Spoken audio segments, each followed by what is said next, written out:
What is up, everyone, and welcome to the Random Encounter Podcast, episode 178. I'm your host, James, and I am joined by the Gesture Master, the Dominant himself, Bryant. I have a new dress sphere shirt right now. It's a little Gradius, little Vic Viper, if you will.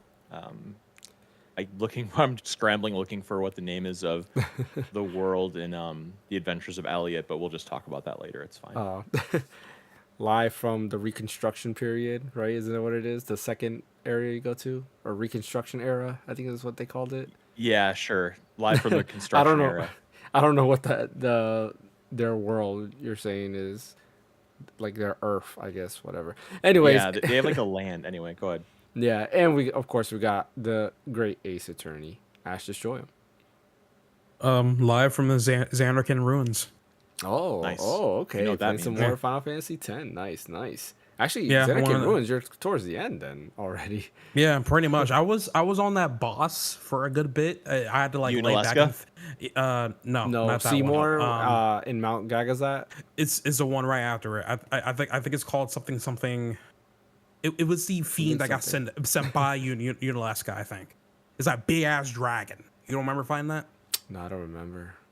Yeah, so that one was I thought you were a Final Fantasy tricky. X fan, James. That one was I am. tricky I just because forget it that. had moves. It was called photon wings, where it shoots out at an entire party and gives you every status element, including curse.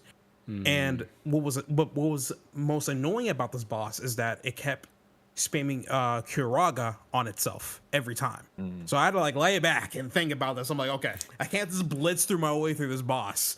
What can I do? And then I was carefully reading through like what I have, especially on Yuna, and I found out that she had Reflect, which reflects black and white magic.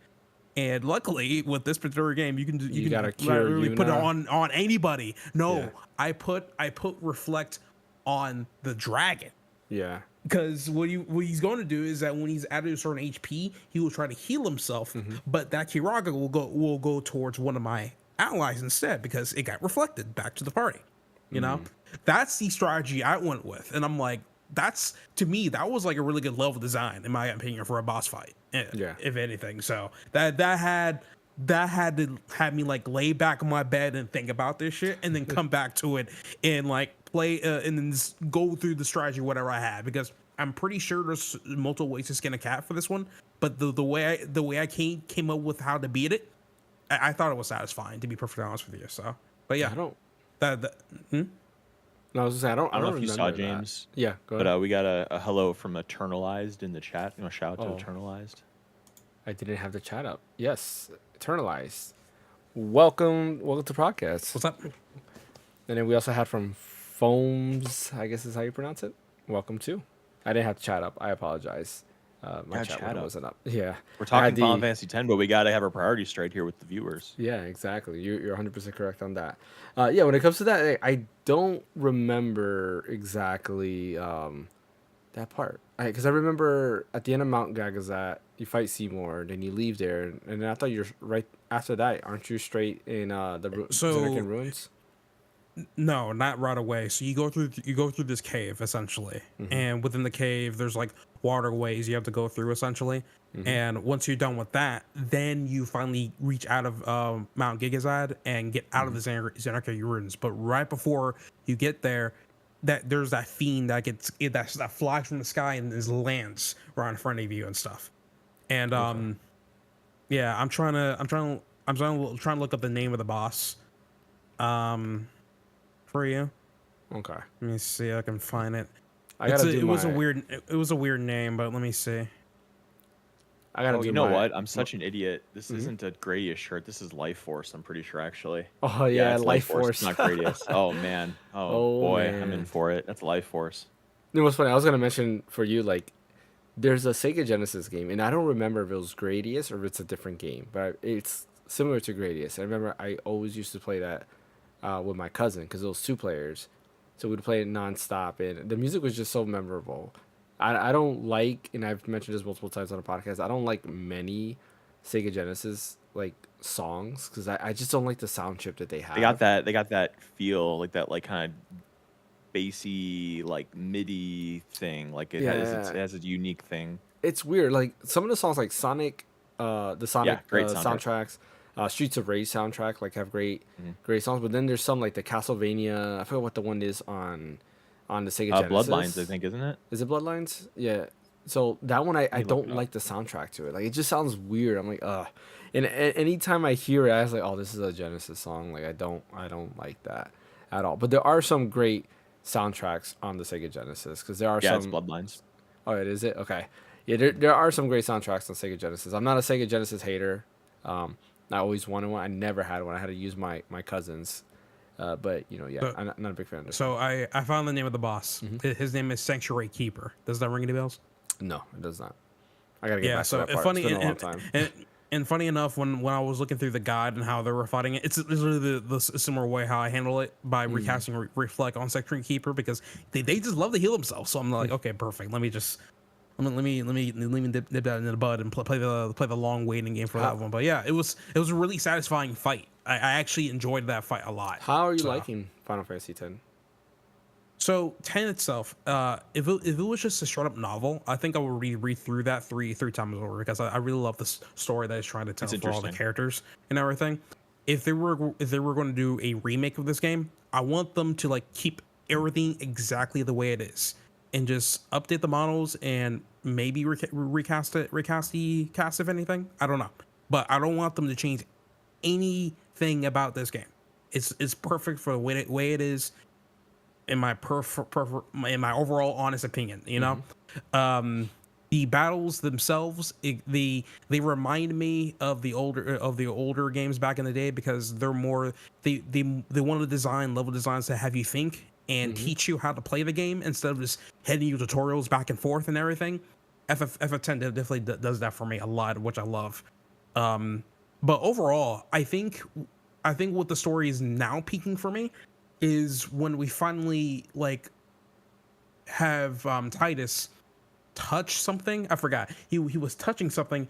They were saying these are like faith or something like that. Yeah. And then when he got That sent back wall? to the wall. And Yeah. then when he got sent back to Xanarkand and stuff, homeboy, the boy that was from the beginning was telling him that, hey, you're actually a dream. I'm like, a dream? He's a dream? Spoiler. Yeah, huge spoiler. Come on, this is the same thing for the era stuff. Come on, man. Come on. But I was like, oh snap. Okay, I'm like, no, and now like interest for it went from like maybe 80% to like 100% at this point, which I'm like, bro, okay, what's gonna happen to Titus and or after all this stuff? So I'm really really curious on what's gonna happen if anything, and I'm hoping after once I beat the story, I can like go back and get like a whole crap ton of stuff along with it because I did a little bit of research and stuff, and it seems like there's a tons of more aeons you can get. You can go back to the monster arena and get like a lot more items and everything as well. There's also like end game bosses you can tackle and everything, and I want to like at least dabble into it, not And the 100% final weapon complete it, but for everybody Yeah. as well. Those yeah, are, you can't, if I remember correctly, I think you can miss out on some of them permanently. I'm not surprised. If I remember. Yeah, I'm not surprised. If anything, I feel like I already missed out on some unique abilities for Kamari and stuff because there was this fight where before you go through Mount Gegazat, you had to fight these two The two Ronzos. the Ronzos and stuff, and it was just Kamari versus the two of them and stuff, and the fight was easy, but I kept spamming Lancet on both of them to make sure I get all the abilities and stuff, so that way I don't miss anything. But at this point, I feel like I missed something with Kamari because I rarely use them during this playthrough and stuff. But yeah, that's- overall, I feel like the game itself is really really fun, especially when you finally get to the Calm Lands. Wait, how far are you, Bryant? I haven't played it much since I last talked. I mean, I finished it a long time ago. I finished it a few years ago. I was just replaying Yeah. it. But you're definitely further than I am. I'm trying to remember. Oh, you know where I'm at? I'm at the Blitzball tournament with you Luca? playing with Waka and everything for the first time. Oh, at you're Luca. you're that far Yeah. back. Like I Okay, said, I makes finished sense. it, so you're not spoiling That's- anything. But what's really annoying? Oh, what? No, I'll say that one. I believe if you win the Blitzball tournament, you get an overdrive ability for Waka, if I remember correctly. That's correct. Yeah, and if that's you correct. lose, And then you don't get it. Yeah, Yeah, I'll win it. that's the most unfortunate part because I try to play Blitzball and like it, but I just couldn't. I think it's mainly because I'm not understanding on how to play Yeah, the it's a bit game complicated. itself. Yeah. Yeah, it's a bit interesting and stuff, but A lot of like math. from what I Mhm. heard, Waka's Overdrive when you once you beat the like whole Blitzball league or something like that, it's like one of the most overpowered overdrives in the game early Yeah. on and stuff. And yeah, I really want to try to get it, or heck, maybe even if I fight the final boss, I'll probably just backtrack to a point where I can actually go to the Blitzball stuff and like actually go in and focus on that, if anything. Well, yeah, But yeah, Blitzball becomes a lot easier also if you have the Jack shot, and that's something you can miss out if you don't do it perfectly on the ship. Then you can't get the Jack shot I don't have ever. a jack shot, so I It don't. makes it a Is that lot more is that difficult. another overdrive? No, Yeah, you it's get for it in the Blitzball. yeah, you get Oh, it in the got it, scene got it. with Titus on the ship. Hmm. You have to like mimic the moves to get it. I think you can get it later, can't you, James? I don't think so. If you could, then You I get that never one knew shot and that. that's it. But I remember beating the game and then realizing, oh, there's a Jack shot. So then I replayed it and then made sure to do that perfect to get the Jack shot because it basically knocks out two. So if you're like at the goal and you're about to kick the ball or whatever you do, I guess, yeah, you kick the ball to score. He throws the ball at one opponent and then the ball comes back to him. Then he'll throw it at another opponent and it knocks them down and then he can shoot and then basically it's just you versus the goalie, which is nice. It's very, I guess, overpowered, for lack of better words. It's like a cheating move for Blitzball. But then everybody else Yeah, it gets makes some sense. cool stuff. I would say one more thing before we move on is I think so far my favorite party member out of the entire group is probably has to be Riku, mainly because of her overdrive ability to like literally mix any two combinations of the Yeah. items and literally and the best part about it is that they don't tell you exactly what can work and what not can work. They want to incentivize you by actually exploring her overdrive a bit more and figure out like what works and what does not work essentially. And one of the cool ones that she has, I forgot what it's called, but is when you mix two power distillers together and you essentially get protect, shell, and haste all at once for their entire party, which is amazing, you know. And it's awesome for somebody that wants to further tinker with her and figure out okay, she's almost like a jack of all trades, master of none type Yeah. of deal, you know. So it's fun.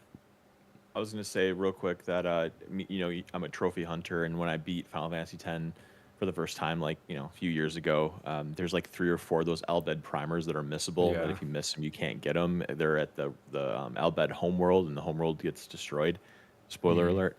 And so I missed like 3 Yeah. of them. So that's like a huge incentive for me going back through this game. Is I have a guide. I want to get all those damn primers to get that trophy because I'm so Those close. are hard. I try my best to get all the primers. I don't know if I got all of them back at the Albert Homeworld and stuff. I wish I hope I get to come back to that because I actually do. No, No, you the Albert don't. Homeworld's done. That- Yeah. It's done. Damn, It's damn. 80. Yeah, it's done. Do yeah. do we ever get the airship back eventually?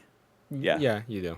Yeah, Okay, that's perfect. basically Okay. end game that allows you to travel to Travel north, backtrack and do some stuff, and then but Perfect. there's some Yeah. hidden coordinates, that has like some hidden like dungeons, which is kind of cool. Like I remember the way they're in the game, but they're like they're like it's funny. I remember one of them is like you run by and there's numbers and you just don't think anything of the numbers, but they're actually coordinates for the airship. So when you get on the airship, you actually type in those coordinates and it takes you to a hidden area. I think that's where you fight Omega Weapon, if I remember correctly. Which True, is true. yeah, I think it's the ruins of Omega or something like that. That's like the best place to grind at the end game. I will say this much. I really wanted to get this one particular Aeon, but What because Anima? I don't know. It's Yeah, Anima's it's the good. one that it's one that's asking for like Jimbo? third. Yes, that one. Yeah. Because I asked you was for able to the go through gil? the dungeon and beat it and everything, and I'm like, okay, you want me? Pay me. I'm like, bro. I Yeah. thought I had all the money in the world, bro, because I've been barely spending money like that. But this dude, he's like a coach when it comes to freaking Aeons and stuff. Like, come on, Yeah. really? In order to use him too, you have to pay him for everything. So like each move That's costs skill. insane. That is an actual troll and a half, and I bet the devs had a fun time with that one. Yeah, That's because ridiculous. if I remember correctly, I think you can't choose a skill. You pay him gil, and depending on how much you pay him, that's what ability he uses. And then the more you pay him, the stronger he'll use a stronger ability. if you pay him a lot more. So I see where it can go with that. and there's That makes sense. Magus sister, not Maga, Magus sisters. Um, The Magus they're in there. sisters. Yeah, they're Gotcha. one. I don't remember what game they originated from. I forgot what Final Fantasy game they were first in. It might be 4 or 5, maybe. Don't remember. But yeah, they haven't been in too many. I thought they were in a recent game, but maybe not. I don't remember. Oh, in Final Fantasy 15, they were like a hunt, but they were like some monsters or something like that that you had to fight, if I remember correctly. Yeah, I think I know what you're talking about. It's been a while since I played 15 as well. So Yeah, that's cool. I mean, I guess while we're on the topic, we might as well talk about what we've been playing. So, Bryant, why don't you go on with what you've been playing? So the Steam controller has, I know I've said this before, but I'm going to reiterate it. It's made me fall in love with gaming all over again. I'm just like finding, oh yeah, we got it. Oh, Too yeah, bad Ash got Anna's his. in here. We got to hold up the 3. Yeah. Yeah, I'm so happy, Ash, you finally got it. Real quick before I talk about that, Ash, have you been playing it much? oh yeah, I've been How you playing liking it? just I've been playing just FF10 with us along with some Yeah. like some old boomer shooters and stuff. It's been love. Been love. Okay, been fun. Been loving this thing. No, Ben Love is absolutely appropriate, man. Yeah. Controller's Nothing but hella love. light. I love. I think the funniest thing about this thing is that every time I turn this thing on, I love the sound it makes and stuff. It's like similar to Yeah, the the Steam boop. Deck, but a lot more vibrant. I guess a lot more colorful. So I just love everything about this thing. It feels so nice to use. Feels so nice to hold. The material's great.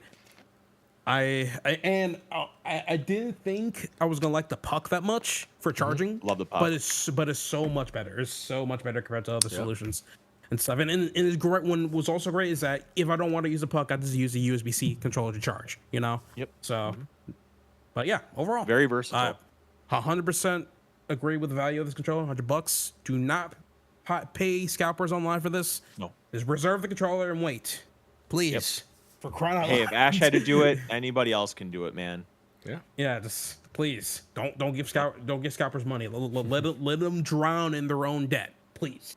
So All right. I finished the Adventures of Elliot demo. Nice. I loved it. Did you, James? Did you play it or finish it? The new No, demo, I the got prologue? to the Age of Reconstruction part. Okay. Then you stopped. Yeah, then I stopped. When I get into what we've been playing, I'll tell you why. But yeah, that's where I Okay. got. I'm really liking it a lot. And another thing, that demo is long. That is a long demo. That took me several hours to finish. It takes you through, I feel like, I don't know, maybe half a quarter of the game. I feel like there's a lot that happens in that demo. Oh, really? Okay. Yeah. How it's many long. hours There's you have like in the 2 demo? Do you know? like 4 or 5, I think, at least. Okay. Like there's a lot of there's like 2 to 4 dungeons you do. A lot of story beats happen. You do some side quests. There's some story movement that happens, and then where the prologue ends, it actually is very enticing to see kind of where the story goes. So I think it ends in a really good spot. It makes you want to pre-order it Continue. and play it for real. Yeah, for sure. But I really like it a lot. The music's really nice. It's really pretty to look at. I was playing it on Steam Deck. I was playing it on PC. It's really cool that they kind of took the Octopath Traveler engine or whatever that we can all kind of universally agree it looks really, really nice and has that nice like SNES pixel or PS1 pixel aesthetic, and they make it into a playable adventure game or like a Zelda. It's a lot like Zelda. It reminds me a lot of like Zelda Yeah. Link's Awakening crossed with maybe Secret like of Mana. Ys, Secret of Mana. Yeah, there's a lot of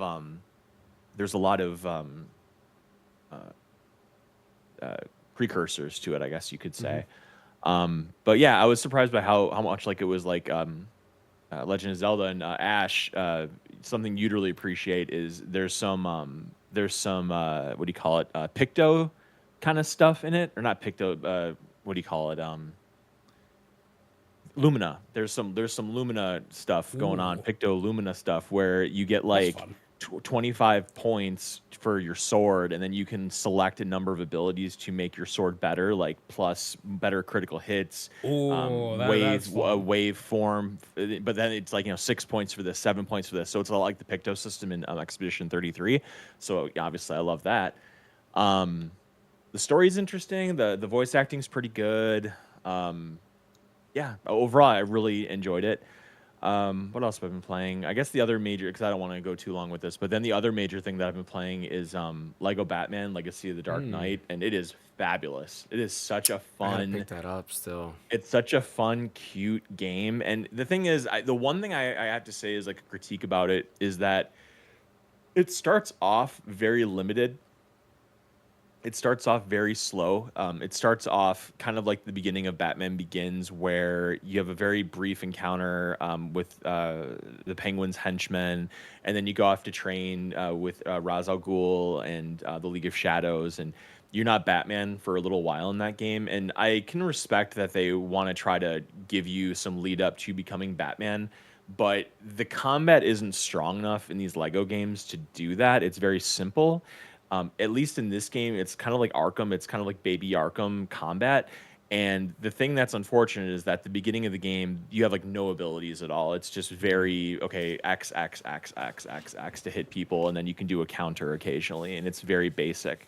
And so I could understand somebody that's not really a Lego game fan, but like let's say an Arkham Asylum fan trying this game and maybe bouncing off of it because it's too simple. But once you kind of beat the first chapter or whatever, and you go through a couple missions and you unlock abilities and you get the Bat Claw and the Batarangs, and you can start hovering and doing Riddler stuff and going through the city, it becomes really fleshed out very quickly. But they obviously, I'm thinking they just wanted to start out small just in case there were maybe kids playing it, or maybe they wanted to kind of lead you into having more abilities to make you appreciate it more Hmm. when the time comes. But it definitely starts slow. So if either of you guys try it, just be aware you might be a little bored in the very beginning. But the thing that really helps it though is it's a gorgeous game. It's really it feels, especially on PC when you have it turned up to max like I do. It really feels like you're watching little plastic people walking along, and Batman's cape looks like felt. It's just all very cool. And if the game would have existed when I was 10 years old, I would have just been obsessed with it. So I definitely recommend that a lot. Like as soon as we're done with the podcast, I'm probably going to go back to playing it right away. I've been Real playing a little bit. quick, Castle. can you hear my What? mouse clicks? Yes. Yes. Okay, yeah, I just noticed. How about now? Not anymore. No. Okay, do I sound like I'm cutting out or anything? No. Were you able to hear also my PC fans? No. I don't think so. The fan part, but Yeah, before before. before you turn this stuff on, Yeah. just a little bit. It was Okay. subtle. I just noticed. Yeah. Yeah, I was looking at it. I was like, wait, why does my mic keep I like heard showing you feedback? click just now. Yeah. Oh, you heard it right now? This? Yeah, but Thought I did. it's not loud or obnoxious or anything like that. If you're worried about that type of deal, Yeah, do you hear it now? Hold on. No. no. Okay. Okay. I was playing Castlevania Circle of the Moon. I think I talked about that last week. I'm still playing that. Mm, I want to say that's probably the majority of the time that I've been spending. I've just been looking for excuses to play with my Steam controller, honestly. It's just I've so been ignoring my PlayStation 5, and I really want to get back to it just so I can finally finish Pragmata and finish Final Fantasy X. But like after I finish those two games, and maybe Saros too, I want to go back to Saros and finish that. It's probably gonna be a long time before I go back to my PS5, just because of a topic that we're gonna discuss a little later in the show. And then also too, I'm just looking for any excuse to use my Steam controller, and I'm just kind of falling in love with the PC ecosystem and Steam and Valve and the hardware and software stuff coming together. And it just feels very holistic. It feels like I'm playing a Dreamcast again for the first time. It feels like I'm playing a NES or an SNES for the first time. I love how pure it is. It just feels very joyful. Not to get too emotional with it, but I just kind of am jumping from game to game and just really enjoying my time and wishing there were more hours in the day to just do it and not have any other responsibilities and whatnot. So yeah, that's pretty much what I've been playing. I guess my prediction is that for one, once the Steam machine comes out, you're going to just sell your entire system and then just opt in to stick with the Steam machine for the rest of your gaming Then I'll have a career. PC and a Steam machine though, Yeah, why not? or I sell my mean, PC. there was a time you mentioned that like if the Steam machine can just replace my PC, then you're probably going to abandon that and just stick with the Steam machine. I'd consider it, but I think there's a few games though that aren't on Steam that I would miss out on. Like, I can't play Alan Wake 2 on Steam. I can't play World of Warcraft on Steam. I don't have a license for Final Fantasy 14 on Steam. Mhm. Why not? Why not for Alan Wake 2? Because it's Epic exclusive.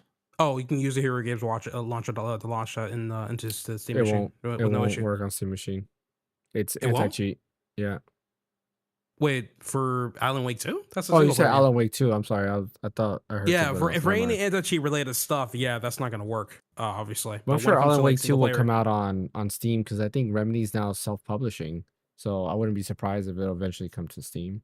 Maybe that's it'd be good. cool if it did. But yeah, and then the power aspect of it too. Like my PC is definitely gonna be more powerful than whatever the Steam machine is. But Hmm. it's definitely something I'm keeping my eye out on. Like if they do another reservation thing, like they did with the Steam controller, I'll throw my hat in and I'll kind of see what happens and how much it costs and stuff, and maybe I'll get it and see kind of how I like it and how powerful it is. And if it meets Yeah. what I need, maybe I'd sell my PC and make some money on it, and that'll be enough. But if not, I could just sell it somewhere, and I would just sell it for excuse me, for the market value. I wouldn't go scalp it or anything like that.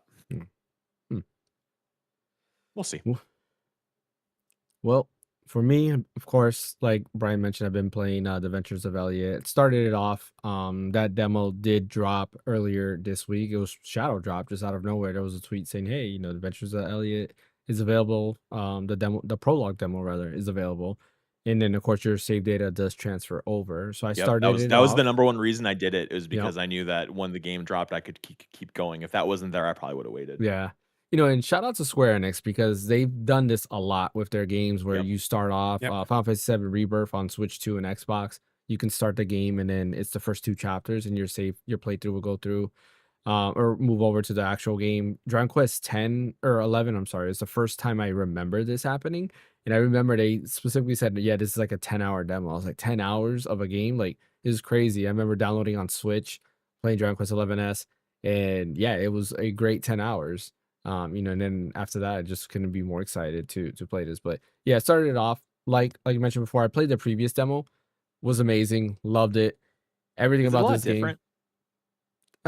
Yes and no. The opening is a little bit similar. Like they start you off on the quest, but like where like the time thing is where you have to go through, to follow the minister or whatever he The was. guy. Yeah. Yeah, that was in a totally different location in a totally different Oh. dungeon. So yeah, Oh. that kind of like was different. Some of the stuff there is like blocked off where you can't go to, but in the demo it was actually Mhm. open. So there was another, I guess biome that you can go to that's blocked off, so that's not there. There was no time traveling part. It ended when you got to the gate to time travel. The Okay. talk, it's funny. The speech is the same, but there was no like minister or anything like that you were chasing after. It was just like, oh, this is a time, or is this really a Time time gate or portal. whatever? Yeah, time portal, whatever it is, time machine. He says like it was the same dialogue, but in a different scenario, which was kind of interesting. But yeah, they have like I like how they have like the mini, again, a lot of things are inspired by Breath of the Wild, where you have these dungeons where you do these little mini dungeons, and then at the end you get a reward, Yep. whether it's like a Piece of heart. yeah, I was like a heart piece, so that like Zelda, you get four, and then you can get a whole new Yep. heart container. Like everything about it's great. In the demo, there was more weapons. I don't know. I got the bow, the Hmm. boomerang, Hmm. and the Sword. spear. But then, and I haven't gone. I don't know if the demo. I haven't gone there yet. But like, I don't know if this demo you get the fairy. In the No. other, you don't. Okay, so in the actual demo, and I'm almost wondering, is the fairy actually part of this game? But it is in the key art, so it has to be. But the other demo, you do get the fairy, and the fairy gives you a bunch of abilities. So kind of like the princess Oh. has the healing ability that you get. Hmm. In this one, you had the ability to run super fast. You had a teleportation ability. There was a healing ability, and there's another one that you can cycle through and change, which was kind of cool. So you had a bunch of different abilities you can use. At So the end it of the demo, Mhm. the fairy comes and then the demo ends. So maybe they Okay. change like when you get the fairy. So Yeah. that's probably what happens. Yeah, I figured they probably wanted people to test out the fairy's abilities, probably for, The analytics to first see thing. how it works, Yeah. yeah. But it was kinda cool, like, having all of that. It definitely reminded me a lot more. The more you play, like, it has the Zelda feeling, but it feels more like a Mana game than a Zelda game. Trials of Mana, Secret of Mana, it has, like, that feel going for it. But there's definitely a lot of Zelda inspirations there, like the heart Mhm. containers, the Treasure dungeons, and all that chests stuff, and treasure chests. dungeons. Yep. Exactly. A lot of that stuff is very Zelda-like. So, highly recommend it if you're a Zelda fan, Secret of Mana fan. Like, I I see think it's Ash has for it up you. now. Yeah, Yeah, already downloaded he's the got to prologue Cool. demo. download it. I I'm know looking Ash forward to will see what love you it. think of it. Yeah, I think he'll like it too. Yeah. Yeah. I think I played like I think I played like the teaser demo when it first came out on the Yeah. Switch 2 and everything, and I enjoyed that too. I'm pretty sure I'm gonna enjoy the same thing here as well. So, You get to Yeah. use your Steam controller, Ash. oh hell Yeah. yeah, 100%.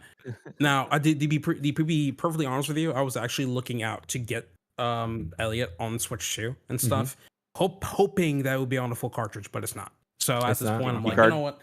Yeah, GameKey card. So I'm just gonna be like, all right, if I want to get a digital, I might as well get on the Steam Deck Hmm. with a Spirit controller. So Yeah. it is what it is. So outside of that, I was playing that, then I stopped because I was like, you know what? I'm I am at the end of this game and I need to beat it. And that was Final Fantasy VII Remake. I was like, let me just power through because it was bugging me. For And what, then I kept Switch? looking at my storage on Switch 2, correct? And I kept looking at my storage like I need to get rid of this because Star Fox is coming It's a soon. huge albatross. I want Yoshi's Yep, I bought that too. uh I forgot what it's called in the mysterious And the book. mystery book Or or whatever? yeah. Mysterious book? I want that game too. And I was like, I have no storage on it. I was like, let me beat it. So I powered through, finally beat Final Fantasy VII Remake. The ending is just so much padding. I'm like, man, like the whole Hojo part where you're in the lab and like, Sephiroth takes Genova, it's just straight filler. Like you could take all of what you did there and it would not add to the story. The motorcycle thing, yeah, I get it. It's there. I just feel like it drags on too long. And then you got the part where you're in and fighting the whisper thingies. I'm gonna do like, Mhm. come on, just let me fight Sephiroth directly. Now the Sephiroth fight, of course, is fun. Like I enjoy the Sephiroth fight, and the different story beats that are at the end, like Zack appearing. Spoilers. Like that stuff is, how can I put it? It's cool. Like I enjoy it, but I just feel like there's so much padding in this game. Like why? Why did you have this much padding? You shouldn't have.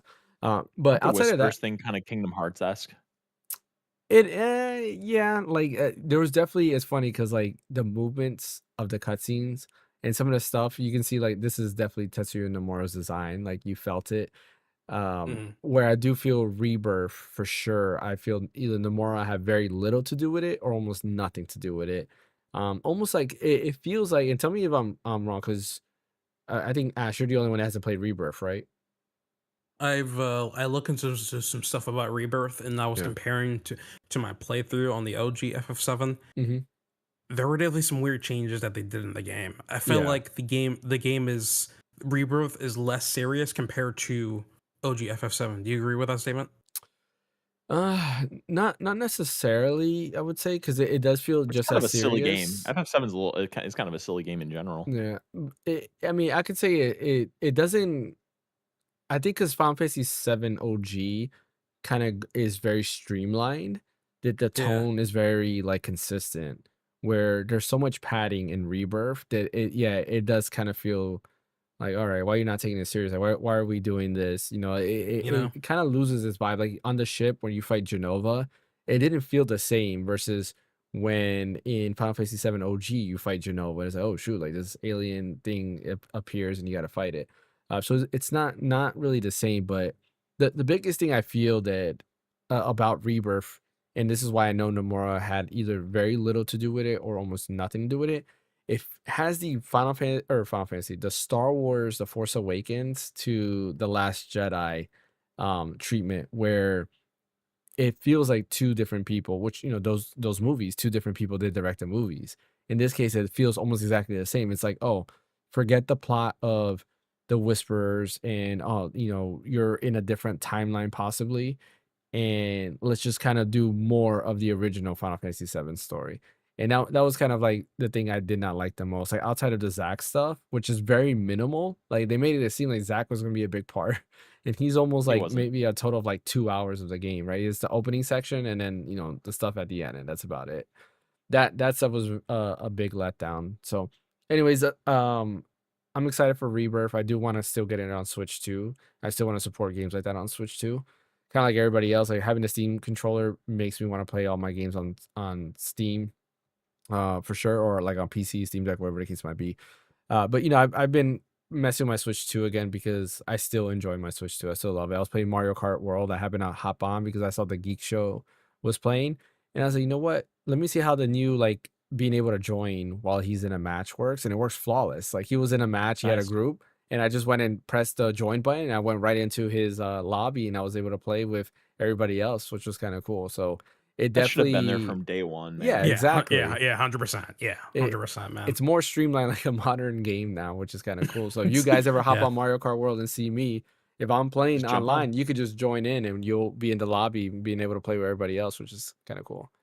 I'm hoping for Nintendo to actually add DLC to this game because Oh, I'm Yeah. sure they will. we're almost like about a year into like both the game and the Switch 2. I'm surprised they Mhm. haven't done anything about that I yet. wouldn't be Heck, surprised whatever Nintendo thing they do next, like Nintendo Direct thing they do next, they would Yeah. announce some DLC for it or heck, something. I was expecting him to release some Donkey Kong Bonanza skins when Bonanza came out for Mhm. both like Pauline and Donkey Kong, you Yeah. know, but they haven't Mm. did that. So I'm just like, oh, I don't know what's going on with it.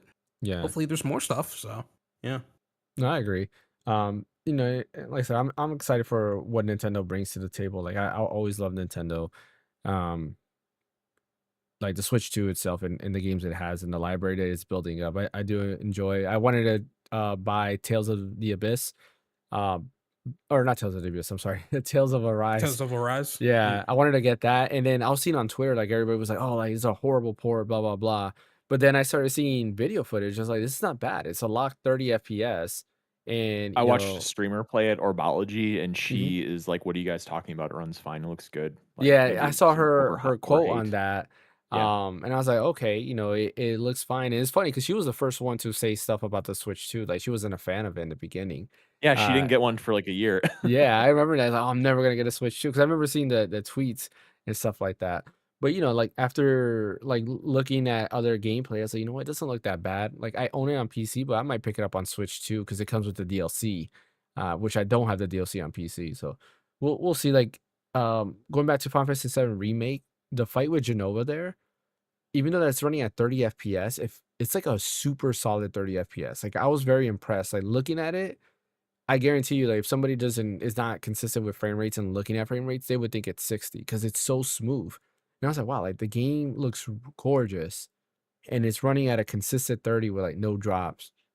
Like I don't mind 30 FPS for the most part, It's right? solid. Yeah, it doesn't bother me as long as it's a consistent 30. It's when you get lower than 30 is when the issues are. So I do want to play the Rebirth demo and see how I like it. And if if I don't like it, I might not get it. If I do like it, then I'll definitely pick it up for sure. As of right now, I'm definitely gonna pick it up because it can't be worse than like playing it on the Steam Deck or the ROG Ally X. I doubt it. Like, if it's worse, then that's a different issue because there's games like Persona 3 Reload that should be 60 FPS in portable that's not, even though it is 60 FPS in dock mode. So yeah, I'm excited for that. But outside of that, I haven't been doing much. Working on my videos. I did my short this week. If you guys saw the Steam controller short, I'm working on the long form. It was supposed to be up already, but I had an issue. So like my light is broken. And I said it before, my light was broken. I got a new light, which is right here. Love this light. Thing is huge. It's also battery powered. So if it does die, because I don't know how much battery I had left, if it does die, I'll just have to plug it in and turn it on. And I got a new lens. Like the lens was actually a last minute decision, and I'm excited for the lens, so I can't wait to shoot some more. But yeah, my Steam controller full review should be up this week because I had to record a couple more things, and I was waiting for my light because some of my B-roll, you'll know which is the old light and which is the new light. Some of my B-roll has a lot of shadows, and that's because my old light was broken, so I had to have my son hold the light like this to try to get a good angle of the lighting. And yeah, let's just say that he kept dozing off and looking around and kept moving the light, so it didn't look too good. So yeah, that should be up later on this upcoming week, and then I will have my 1 year of Nintendo Switch 2 to talk about as well. So Oh yeah, get we all excited do. for Same here. the I might just make a video about it. yeah, because it's So there's a lot to say on that. But while we're on the topic of Switch 2 and we're pivoting to the actual podcast, do want to bring up some stuff that was recently talked about this week. A lot of stuff is coming out. There's a lot of leaks, rumors coming out, and I just want to talk about it. So multiple Switch 2 games are already getting leaked. They're already out there in terms of being, whether they're rated, showing up on stores, or whatever the case might be. They're popping up.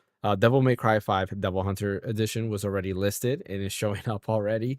As I don't remember where it was, in Asia or like France, but it did pop up there for pre-order for a little bit. It's now put Dragon away. Quest. Dragon Quest 11S, yep, correct, is another one, a Pl- Nintendo Switch 2 version of that Please. game, which is I think is pretty awesome. I own the game, so hopefully they have an upgrade path. They're not gonna do like what they did with the other Dragon Quest games, but that is pretty awesome, and I will definitely go back to it. That's a game that definitely deserves a Switch 2 update. Sonic I Frontiers agree. Definitive Edition was officially, I guess, leaked, coming out June 23rd, and it's going to be 50 Oh, bucks that's early. for Switch 2. So that's going to be also pretty interesting because the Switch 1 version ran at 30 FPS and it did chug and didn't look that great. So I'm kind of interested to see what they did with this and what makes it definitive. Is it just that it's a Switch 2 version? Because you would think if it's a Switch 2 version, it would say Sonic Frontiers Switch 2 version. Did I say Sonic Adventure or did I say Sonic Frontiers? You said Sonic Frontiers. Okay. Okay. Yeah. I thought I said Adventure for a minute. So Sonic Frontiers Definitive Edition, I'm assuming it's gonna be multi-platform, so they probably have other fixes outside of that. We'll have to wait and see on that. And then Nate the Hate, reliable leaker, right? He talked about Star Fox, even though it didn't get announced in April, it got announced in May. He did say Star Fox was coming in June, and sure enough, it did get announced and is coming in June. He said that later on this year, this is for Ash, Xenoblade Chronicles 2 Switch 2 edition is coming later on this year, which is pretty Wait, awesome. what do you mean for me? For you too, James? Yeah. You love Xenoblade. I do, But damn. but I don't know if I would jump back into Xenoblade Chronicles 2. I'm waiting for Xenoblade Chronicles 3 Switch 2 edition because I want to finish that game. I really love that game. Like I was invested in the story and then I stopped because I got to a part in the game where it has a dynamic resolution to try to keep it 30 FPS, and the resolution got so low. I was like, this looks like I'm playing in mud. I don't want to play this right now. At least in portable mode, not in dock mode, but in portable mode, it looked pretty bad. So I'm waiting for that. But yeah, those Yeah, same here. are 5 or is that 4 or 5 Nintendo Switch 2 games that were out there, and I'm excited. That means we're getting closer and closer to a Switch 2 Direct, which I'm assuming is going to be June. Probably not the week of Summer Game Fest. I'm assuming it's the week after. I hope it's on a Monday or Tuesday because I have those days off. And I would love to do a live reaction with everybody, but if it's not on those days, unfortunately, we won't be able to do a live reaction. I'll be there with you for what's the State of Play. State of Play. Yep. We will be doing that for sure.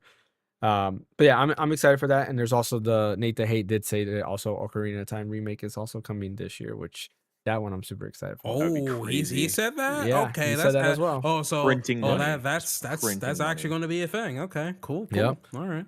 Yeah, there's a lot of things he said that were coming. So I'm hoping. I think out of everything has like predicted, there's only a couple of things that haven't come out. Wind Waker and Twilight Princess HD. He said those games were already finished. They were just holding on to it. It's still possible because even Eiji Aonuma said that it's still possible they'll come to Switch 2. He just never said that like it will. And then Metaphor ReFantazio, he said that Atlas was working on that to bring that to Switch 2. And he said it was going to be announced the last partner direct, but it wasn't. So it might be this partner direct. We'll see. They probably want an Atlas presence there. But yeah, what do you guys think about all of these? Are you guys excited for? Are you going to pick up any of them? They're all third-party games, so I assume probably not. But are you at least interested in any of them? I'll get them on sale. I'm not, or if like there's an upgrade path, I'll buy them right away. But if we're talking like a full price thing, no way. No? I'll wait for them to go on sale. So with my opinion on this, as long as there's like an upgrade path for at least for Sonic Frontiers and stuff, and like I'll just get the Switch 1 version and just do an upgrade path that way. Because I'm pretty sure no one's Sega at this point. They're probably going to do a game key card again with this release. So at that point, I just really want them to do an upgrade path for the Switch 1 owners and stuff. So I'm really hoping the Xenoblade Chronicles 2 Switch 2 edition comes out soon and stuff. I want that so bad because like that's one of the games where I'm like at the very end of the game where all I gotta do is fuck this one boss and be done with it. But I want to also complete all the other stuff that comes with the game as well, if anything. So yeah, I can't wait for that Switch 2 edition to come out. Was there other stuff we were talking about? Oh yeah, the Devil May Cry 5 stuff. So I would like to support it. It's just I'm worried that this one's also going to become a game key card again. So like if it's listen, the thing is my thing with this is that if all these come out as physical game cartridges, even though I already have these games on on PC, I will literally double dip for those games just to support the third party library and all that kind of stuff. I will legit do that. So if they say, hey, for Dragon Quest 11 Switch 2 edition or whatever, they're coming out with a upgrade path or something like that for Switch 1 owners, I will try to find me a Switch 1 copy and get me the Switch 2 upgrade and stuff. Yeah. If not, then I ain't touching it. I'm still on business on that 100%. So, but yeah, it seems exciting for a lot of people that don't care if it's physical or digital. So glad people are getting more games for the Switch 2 library and stuff. So Yeah. No, I'm definitely gonna continue to build my Switch 2 library. Like I'm excited for that. And I know that I know he's been playing The Adventures of Elliot on Switch 2. I've been seeing him popping up. And he's been playing Final Fantasy 6 as well, which has made me want to go back to Final Fantasy 6 and beat that. But yeah, I'm excited for the Switch news. I can't wait for a new Nintendo Direct. I just want to see more like what Nintendo themselves are cooking. And honestly, I want more stuff in the retro, like the Super Nintendo, the N64 and all that. I just feel like those haven't been touched for a while. Unfortunately, and I do fear this, they probably will like revamp it and add more games, but then I do see them because in Japan they are getting a price hike for Nintendo Switch Online. I feel like they're gonna do the same thing over here. Granted, they are cheaper than Sony and Xbox, but still, I can foresee that. I don't want to predict that, but unfortunately, I just feel like in the world we live in today, everything just keeps getting more expensive and not cheaper. Some smaller news. We mentioned Dragon Quest. Reebok and Dragon Quest got a collaboration. Those shoes are super dope. I highly recommend just type in Reebok's cross I don't Dragon think Quest. so at all. Maybe I'm You too don't old. like I think them? they look like sixth grader shoes. I don't know. do I you think mind they look posting amazing. those? Do you mind posting those? Have you already posted it on I open haven't fields or? I haven't posted it in open fields. After the podcast, I'll go ahead and post a link on there. Yeah, it was on a Reebok's Japanese Twitter account where they posted the collaboration. And I thought they looked pretty cool. They have one for each game, so there's 11 different shoes for each Dragon Quest game, and You gonna get Oh, them all, that's James? crazy. they That's are crazy. colored after the box art for each game. So like the OG box arts for each game, they're colored that way, which is pretty dope. And there's a shirt too that goes for each of the games as well, which I think I is do pretty see dope. that. I want every single one of them. That's crazy. I like it. Jesus It look Christ. it definitely looks 90s, which is what I like, right? I think it's pretty dope. If I can I'm hoping they sell these in the United States. Mhm. This is probably Japan exclusive only, which It I'm gonna be is. so sad. Come on, man, we all do it. Yeah, But all right. Aren't you we going never get the back, cool Ash? stuff. Yeah, you are going back. Yeah, That's true. They'll probably be I'm gone by the going time he back. goes. I'm going to Yeah. be back. I'm going to be back over there by September. But the thing is, these types of like collaborations don't last that long. You That's got to true. be there at the right time for you to get that. It's Yeah. crazy. And the last bit of small news that I did want to pick up, I was going to mention this, but then after seeing this video clip, I was like, this game looks ridiculous. If it comes out and it looks like this in terms of presentation, this game is going to be amazing. And that is Virtual Fighter 6 Crossroads. Did you guys see that gameplay that they Yeah, showed it looks off? awesome. Is How long ago? amazing gameplay. Probably a couple of days ago they did this. Oh, must have missed something. Yeah, Okay. it looks so amazing because the fighting and the movement looks so natural. It looks so realistic, and graphically speaking, it also looks so beautiful. And then I was like, man, this game is probably going to be amazing, and it's How definitely about on my Virtual Fighter radar. 5? Yeah, Virtual Fighter 5, I loved it. I got it free on PS Plus when it was like PS Plus, and it was my first time actually playing a Virtual Fighter game. Fun fact, 'cause I never played any of the They're good. Virtual Fighter games. I always knew about them, I just never played. And playing, I was hooked. I was playing it nonstop. I was playing ranked, and I was always in the top of the rank. I was like, okay, I can get into this game. I'm doing good, and then I just stopped. But I enjoy it. Like I enjoyed it so much that I do want to pick it up on PC Who's your and main? Switch too.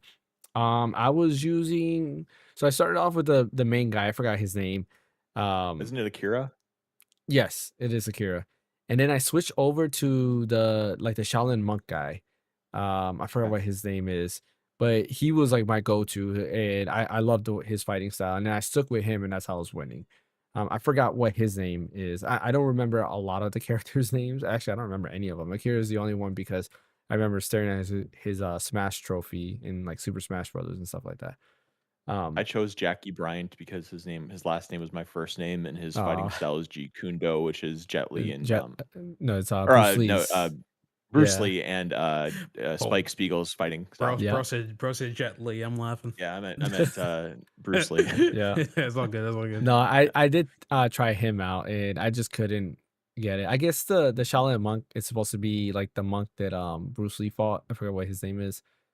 They have a movie about it. There's a based on a true story where he was the monk was basically getting mad. I don't know if you guys know like Bruce Lee lore and stuff like that, but the monk was getting mad that Bruce Lee was mixing up all different kung fu styles. Mm. And he was saying basically like this is the new way to fight. Like you can't just stick to just one fighting style. So they actually had a match in like a warehouse one on one to see who would win. And nobody knows who won. There is no only the people there apparently know, and they were told to never say anything about the outcome. That's it. All we know is Bruce Lee was able to continue doing what he's doing, and the monk uh left him alone. And supposedly the theory behind it is that Bruce Lee won, and that's why he got left alone because he showed it off. But who knows? He could have lost, and then maybe the guy had respect. I forgot what his name. I feel bad saying the monk, but he was a Shaolin monk. I don't remember his name, but yeah. Anyways, yeah, Virtual Fighter 6 looks amazing. I can't wait for that. There was also some Tekken DLC that I wasn't gonna mention, but there's a character from Baki that was just announced. I don't know if you guys saw that. I don't know if Nope. has anybody here watched Baki? I don't watch Baki, but my brother was like I've hyping it I've up. I've seen clips of Baki. It looks Mhm. the show looks weird to me. I don't know what it is. It's I think it's the I think it's like the overall design of the characters that kind of freaks me out a they're all little bit. like Kind of proportioned, they're like super muscular and everything. Like yeah, it kind yeah, of reminds of Toguro from Yu Yu Hakusho a little bit. So yeah. I'm just like I'm just so and I didn't like Toguro's design either. So I'm like, I don't know, man. Uh, I can't vibe with that. So I don't know. yeah. His name's Yujiro. So Yujiro from Future, Baki. okay. Yeah. But yeah, that's pretty much that. So let's go ahead and talk about the main topic today before we get into Jeopardy. Or video game Jeopardy Memories card. rather, or memory cards. I'm sorry. And that is Sony. So Sony was all over the news this week, nonstop. The good, the bad, and the ugly. They were just everywhere. Let's start at the top with the good. Starting off with the state of play. Sony announced June 2nd at 5 p.m. Eastern, a state of play will be happening. That's over an hour long. I'm actually excited for this because there's another announcement that I'm going to tie into this part that we got official by Herman Holst, who held a meeting with his team. I guess actually a whole meeting with the PlayStation, workers and everything like that. And that is PlayStation will be going back to exclusives. All single player games will be exclusive on PlayStation from here on out. That means Seros won't be coming to PC. Um, Yote. Ghost of Yote won't be coming to PC. And there's one other game I feel like I'm missing. Um, Wolverine maybe. Oh yes, Wolverine. Yes. Wolverine in future Spider-Man games. Yep. So Wolverine and basically any newer or future Marvel games won't be coming, or any future single player games in general won't be coming to PC. So cool for PlayStation users, right? And I think good for PlayStation because we talked about it plenty of times that exclusives are the main thing that make you buy a console. We mentioned it earlier with Nintendo that we're excited to see what Nintendo announces in terms of their exclusives. PlayStation is the same way. I feel like all of us are like, if there's a third party game, you might as well just play it on PC. The main reason why I really like PC, which I think is pretty cool, outside of like how you can customize it, is that you have multiple different platforms, but it's all Steam. So technically, Steam is the platform and not PC. I love that I can use my PC, right? I can be in Windows right now and play a game, or I can switch over to Bazite and play that same game and continue. I have my Steam Deck. I can play that. I can play on there, or I have my ROG Ally X over there. I can play it on there. So like I have so many different platforms where I can play the same game, not have to worry about buying it multiple times. So it's kind of almost like the reverse Switch too, where yes, you need multiple platforms to do this, but you can still play the same game in multiple different platforms. And the biggest thing about PlayStation right now was that it had no exclusive. There was no reason for me to get it. Spider-Man 2 is available on PC. Why don't I just buy it on there? Ghost of Tsushima. I know a lot of people who were considering buying a PS5, and then it gets announced on PC, so they buy it there. Ragnarok, God of War Ragnarok, the same thing, and so forth. So a lot of Sony IPs, single player IPs, were coming to PC. It just kind of didn't make sense to buy a PS5 at that point. Now that they're back to exclusives, I'm excited because now we're getting a state of play, and hopefully we're gonna see what Sony has been cooking outside of what is it, the Galactic Heretic or whatever that the Naughty Dog game Intergalactic is. Yeah, Intergalactic. There we go. and Um, Wolverine. and Wolverine, right? Because those are the two games that we know for sure are coming. There's rumored, and it kind of seems basically true because Nate the Hay has said that this is coming as well, and that is a new God of or a new game in the God of War Starring universe, Faye. starring Faye, correct? That will be coming out soon. So like that's 3 games, right? That's 3 games we mentioned that we know Sony is working on, and we don't know what they're doing with their other studios. So yeah, I'm excited for the state of play, and of course the biggest thing Go too see it in the is Alamo third Draft parties. House. Yeah, that's true. And they're also doing a big event in a movie theater, or not movie theater, but in like in a big event and stuff like that. So it's pretty cool to see that it feels like E3 again, right? Semi E3. They're putting this a big event. I think the biggest thing too is it's over an hour long. Yeah. That's huge. I can't think of It the better, it last better be time. worth it. I hope Yep. It better so. be worth it. That's It better true. be worth it for an hour. Shit. Watch, it's 45 minutes of Wolverine or something like that. I feel like that is possible. Or Yeah. because remember, No, I don't think I so. I think was we just all kidding. were watching the state of play where they announced Concord, and they did like what 15 minutes of Concord, Oh yeah, that and we're was like, super really? long. Yeah. Oh my god, that was so bad. And everybody's upset about that. But I'm excited to see. Like, I hope we get more third party confirmations of like just other titles, like Resident Evil remake, right? Resident Evil Requiem's done. They might announce a new Resident Evil game at the state of play. If not, maybe at the Summer Game Fest Summer or Game Xbox Fest. event. Yep. Persona 4 Revive Reload. Revival. or Revive. Revival, yeah. It's Oh, Revival. revival. Yeah, it's a revival. Holy god. Yeah. Jesus Isn't it Christ. Revive or is it Revival? I think it's revival. It might be Revival. Revival. Okay. Yeah. It Yeah. makes sense. The Reload, Revival versus Revive. Yeah, that makes sense. But yeah, that's another one, like Persona, right? So we have that. What else hasn't been announced? Oh, new Final Fantasy 7, right? It's typically been announced Oh, at a part state of 3. play. So Final Fantasy 7 Part 3, that would be a perfect time because Rebirth is coming soon to Switch 2 and Xbox. Why not announce the new game? And there been a rumor saying that they are ready to announce the new game, and it more than likely will be released next year. So I'm excited for that as well. What are your guys' predictions for the state of play? I want to see more. It's kind of a broken record, but I want to see games that you can't play now on current gen's hardware, current gen Yeah. hardware legally. Like I want to see, Brave Fencer Musashi. I want to see in Honda. I That'd be want to cool. see Parasite Eve 2. I want to see all these Square games that are stranded, that are classics on PlayStation. I would even take them as like, like what they did with Ape Escape, where they Yeah. released just the PS1 game and threw trophies on it. Like I'd even be okay with that for a lot of them, but I want to see some of that. Like anything to do with bringing things to the future. Like those are my number one wish listed things. Obviously, I want to see whatever they're doing with Final Fantasy 7 Part 3. I want to know what the subtitle is for that, by the way.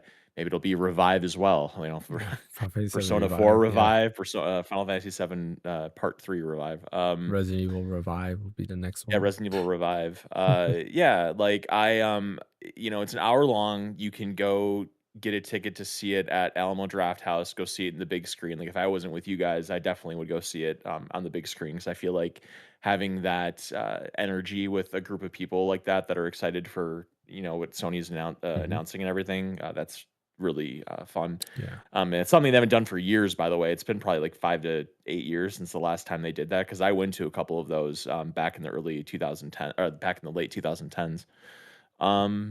Yeah, that's pretty much it. Like I am trying to have little expectations, but at the same time, it's like if you're making this big of an event, put up or shut up, man. Yeah. Yeah. Another thing that I guess I didn't mention also is like hopefully we don't see a lot of repeats, right? Like Onimusha, I feel like we've seen it almost like every state Oh of yeah, play. 100%. They're gonna monster hunter us. Exactly. Like I don't think I need to see Onimusha anymore. Like just release the game already. Hopefully we don't see Resident Evil Requiem because that's been at every state of play, and the game's already out, but I feel like they would just throw it in there for no reason. But Maybe we'll see our some Okami. Okami, yeah, that's true. Okami was announced, but we Maybe. didn't see anything about it. I mean, that might be a Summer Game Fest thing because they announced it at Summer Game Fest. New Mega Man would be nice to see, like how the new Mega Man Yep. is coming along. That'd be kind of cool.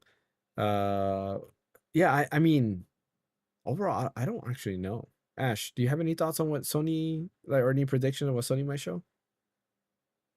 Well, I'm definitely expecting Final Fantasy VII Remake Part 3 to be announced there. I'm like 100% expecting it at this point, if anything. Along with that, I'm expecting to see more Wolverine stuff, and then maybe get a teaser trailer for the new Spider-Man game that's coming out off that system, and or maybe not. They're probably going to save that as like a launch title for the when the PS6 comes out. Maybe I'm not too sure, Hmm. but I'm just really hoping that this is more of a PlayStation centric live event where I'm like everything you see right now is only for PlayStation.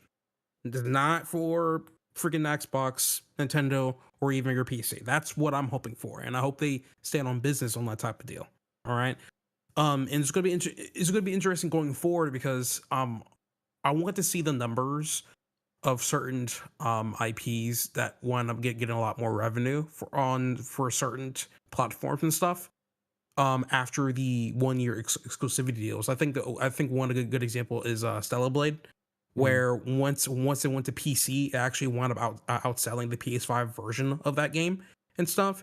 And then now you have Square Enix, that's trying to now go multiplat for their Final Fantasy VII Remake series for that. So even if we see Final Fantasy VII Part 3 in the state of play, that's not going to really 100% mean that it's going to be exclusive to the PlayStation for the first year and then go from there essentially. Well, fine. Right? Square Enix did say all their games coming forward are going to be multi-platform on every platform. Yeah.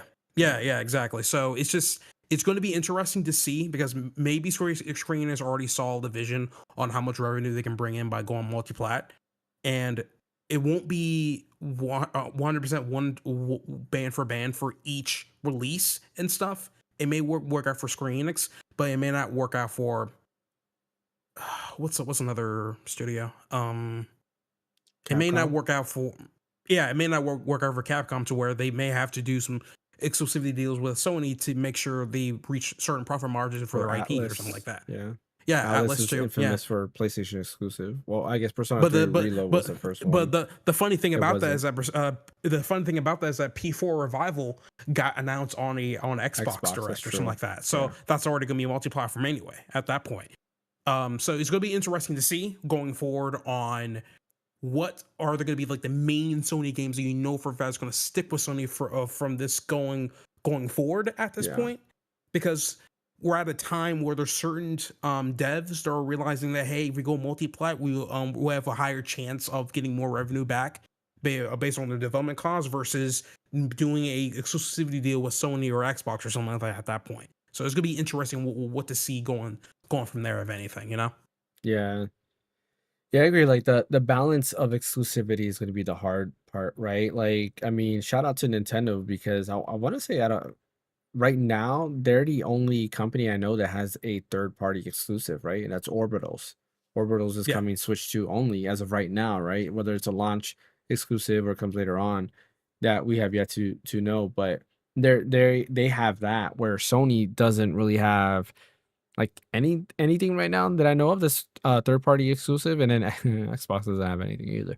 But yeah, you know, but yeah, like we'll see. Shout out to Xbox. They're turning it around. Like I don't want to take a jab at them, but like they we don't know much about what their like exclusive lineup's going to be. So I am excited that Sony's going more exclusive. Also very interested because Shuhei Yoshida was in it looked like he was in PlayStation headquarters. Like he had tweeted a picture of him in the PlayStation headquarters, and everybody's like, "Oh, he's back." But we have yet to see. Like hopefully, maybe now they're listening to him. Like, hey, we should have listened to you all along. You were right. Versus not listening to him. So curious to see what we go there. As far no, You're you're on muted, man. mute. Oh, whoops. I said at the same time though, they fired him or they, kicked him out. It's like, why would he want to go back and help them? That's true. It's like he's What getting was it? older, he has a ton of money, like, Was it because of Jim Ryan for the most part? Yeah, Jim pretty Ryan didn't like much. him. Yeah, yeah. Yeah. So like honestly, I feel like the rest of the company like Yoshida. It's just Jim Ryan because Jim Ryan care all about live service games, you know. So Yeah, unfortunately, and look how that's doing that. Because speaking of live service games, right? Destiny 2 is Good ending. segue. And this is the PlayStation property, right? So Destiny 2, they finally yeah, decided to end it. They're still going to continue support for Marathon, which is where a lot of their talent's going to go to. But I don't know, like Bungie is in a weird position right now. Like I don't understand what's going on with them. I They haven't I fleeced Sony. What is it? They fleeced Sony big time. Oh yeah, for Like, sure. Like Sony overpaid so much for them. yeah, I don't know why they did that, especially in the contract where they said that their games don't have to be are not going to be exclusive. Like all Bungie games will come to multi-platform, right? So I would honestly utilize them to make, like, I think we've mentioned this before, like Killzone. Use Bungie to make Killzone, because Killzone I thought was great. The IP was great. The gameplay was fun. And if Gorilla doesn't want to do anything with it, if they're stuck in Horizon World, why not have Bungie pick up the Killzone IP and utilize that? Because Sony has a bunch of IPs they're not touching at all, which is so dumb. hmm And of course they got rid of Japan Studios. But yeah, Destiny 2 is ending. I'm curious because they didn't really mention Destiny Mobile, because there's a mobile Destiny game, and I think a lot of people forgot. But yeah, they didn't mention anything about that one. Discontinuing. It's just specifically Destiny 2, and they're gonna focus on Marathon, which is a different type of game. Like Destiny is very, how can I put it? It's more social than Marathon is. Marathon is kind of like you go through, you do these runs, right, continuously, and that's about it. Where Destiny, like, there's lobbies, you can hang out, and all this other stuff. So I know none of us here play Destiny 2, but what do you guys think about that? I actually tried it once upon a time, and I don't know when I did, but I did try it because I had a friend that used to play the game a lot, and I definitely see why a lot of people invest so many hours into it. I'm just not one of those people that could, because Yeah, the game is simply not for me, if anything. And I do have to say, I've always ran through this meme through my head on when they're gonna make freaking Destiny 3. Mm. And like almost every other year, we always see like an expansion for Destiny 2. It's hilarious. I don't know, man.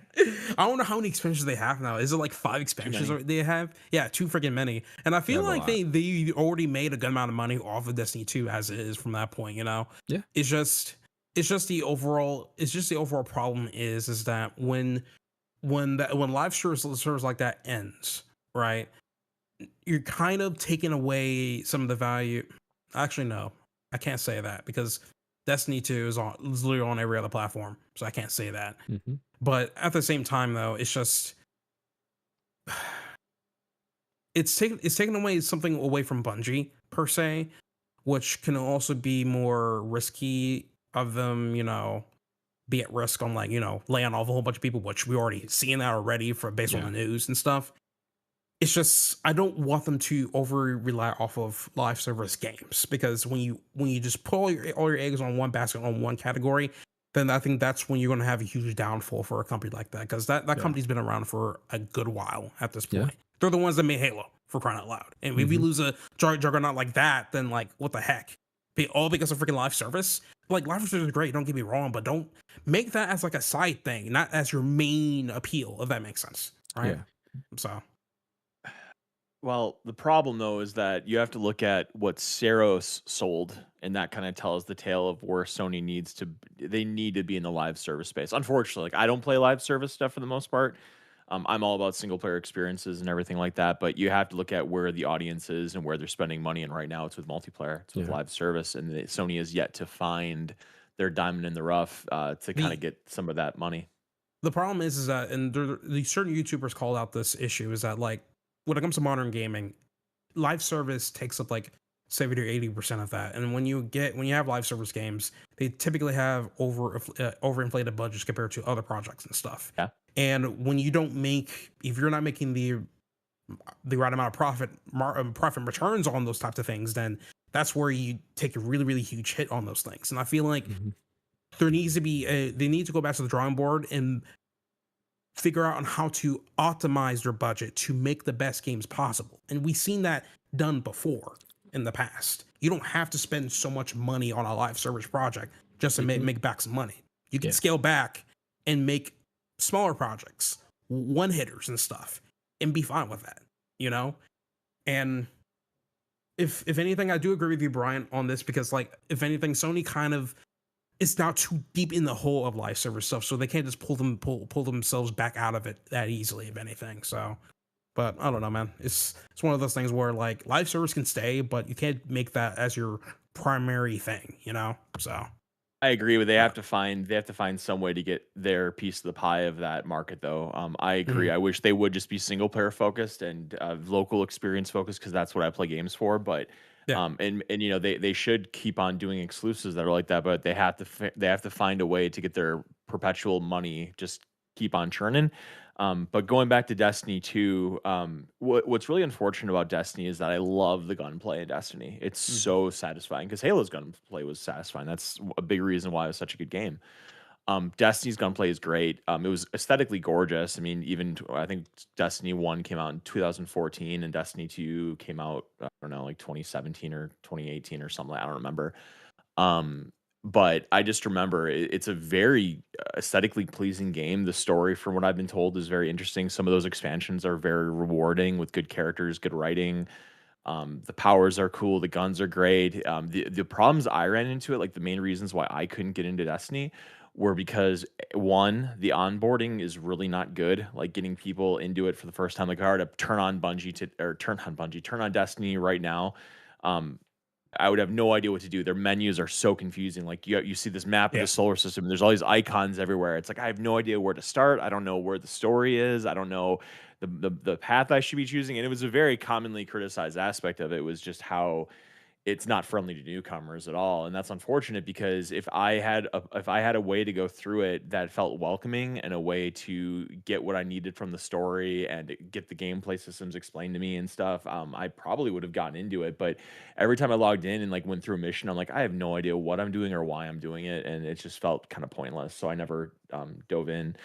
Um, and then maybe that was the only thing I really wanted to say about Destiny, but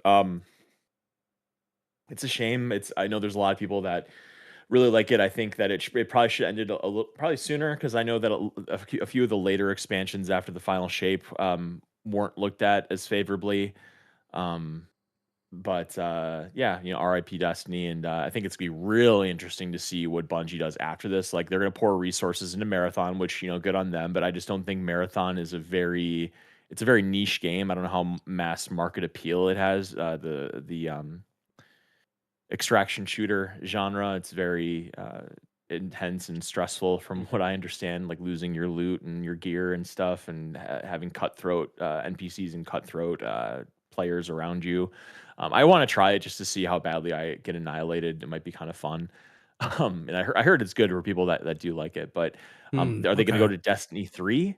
Like, are they gonna do that? Like, I doubt it. I mean, by the time Destiny 3 comes out, it'll be I mean, because they haven't even started like, they've stated they haven't even started doing anything yet. Like, it would probably be, like, in the 2030s, and at that point, it's like, Yeah. is that even gonna be, something that people are interested in anymore? Like, I wonder where they're going, but, Yeah. not a good pickup from Sony for how much money they spent on that team. You know, I think I heard on this podcast, I think it was the Last Stand, podcast, Sacred Symbols, that they paid more than what Disney paid for Star Wars, and, that's just ludicrous. Yeah. Yeah, I mean, I stopped playing. Like, I played the beginning of Destiny 2 and try to get back into it, but I stopped. I just don't have time for like online only games like I used to. But you know what I almost went back to it because of their what looked like was a Star Wars update because it looked like they Yep, got lightsabers and everything. I was like, okay, this is yep. kind of cool. But I never did because I was like, oh, I gotta buy the games, get all these expansion So much packs. other Like, stuff to play. exactly. Like, I don't got time for that. So, we'll wait and see what Bungie does. It kind of sucks that Bungie's going this because they're just like a lot of other developers that are known for doing very good stuff, and then now they're kind of like flopping around. But maybe they could come back. Capcom did it, right? Capcom was doing really bad stuff, and look at Capcom. They're now Yep, probably the they're best king. developer in the game right now. Yep. Oh You yeah, know, 100%. and Square Enix is kind of like, they're kind of all over the place right now. They got bangers, and then they got, what is it, Killer Inn or Hotel Inn, whatever it is. Some like game where you're in a hotel, and it's like it's an online game where there's a killer and you have to like walk around. You just see that game? No, I'm not familiar with that. Yeah, it No, was at a state yeah, of play. same They here. showed it. I think it's called like Killer Inn or something like that. It's not a game for any of us. Like I think you're we making it saw up, it and we're James. like, I'm kidding. All right, let's dive into this last part, which is security issues with Sony, which is, Sony's known for security issues, right? That's how I got Infamous, and that's how I actually got 2011. into Infamous. Yeah, right. Um Colin Moriarty, who, formerly IGN, now is in charge of Last Stand Media. He was hacked, and according to him, right, he did not click on any type of like sketchy links or anything like that. And it looks like that all a user needs to know, or all these hackers need to know, is your username, and they can contact, and correct me if I'm wrong, Brian, because I've been semi following the story. They can contact PlayStation support and get the password changed from there. And once they're in, they can start changing everything else. Is that what you've heard, or was the story a little bit different? It's not the username, it's the email address, and it's not just Oh, the email, it's an order that you yeah. made. So Oh, like yes, that's right.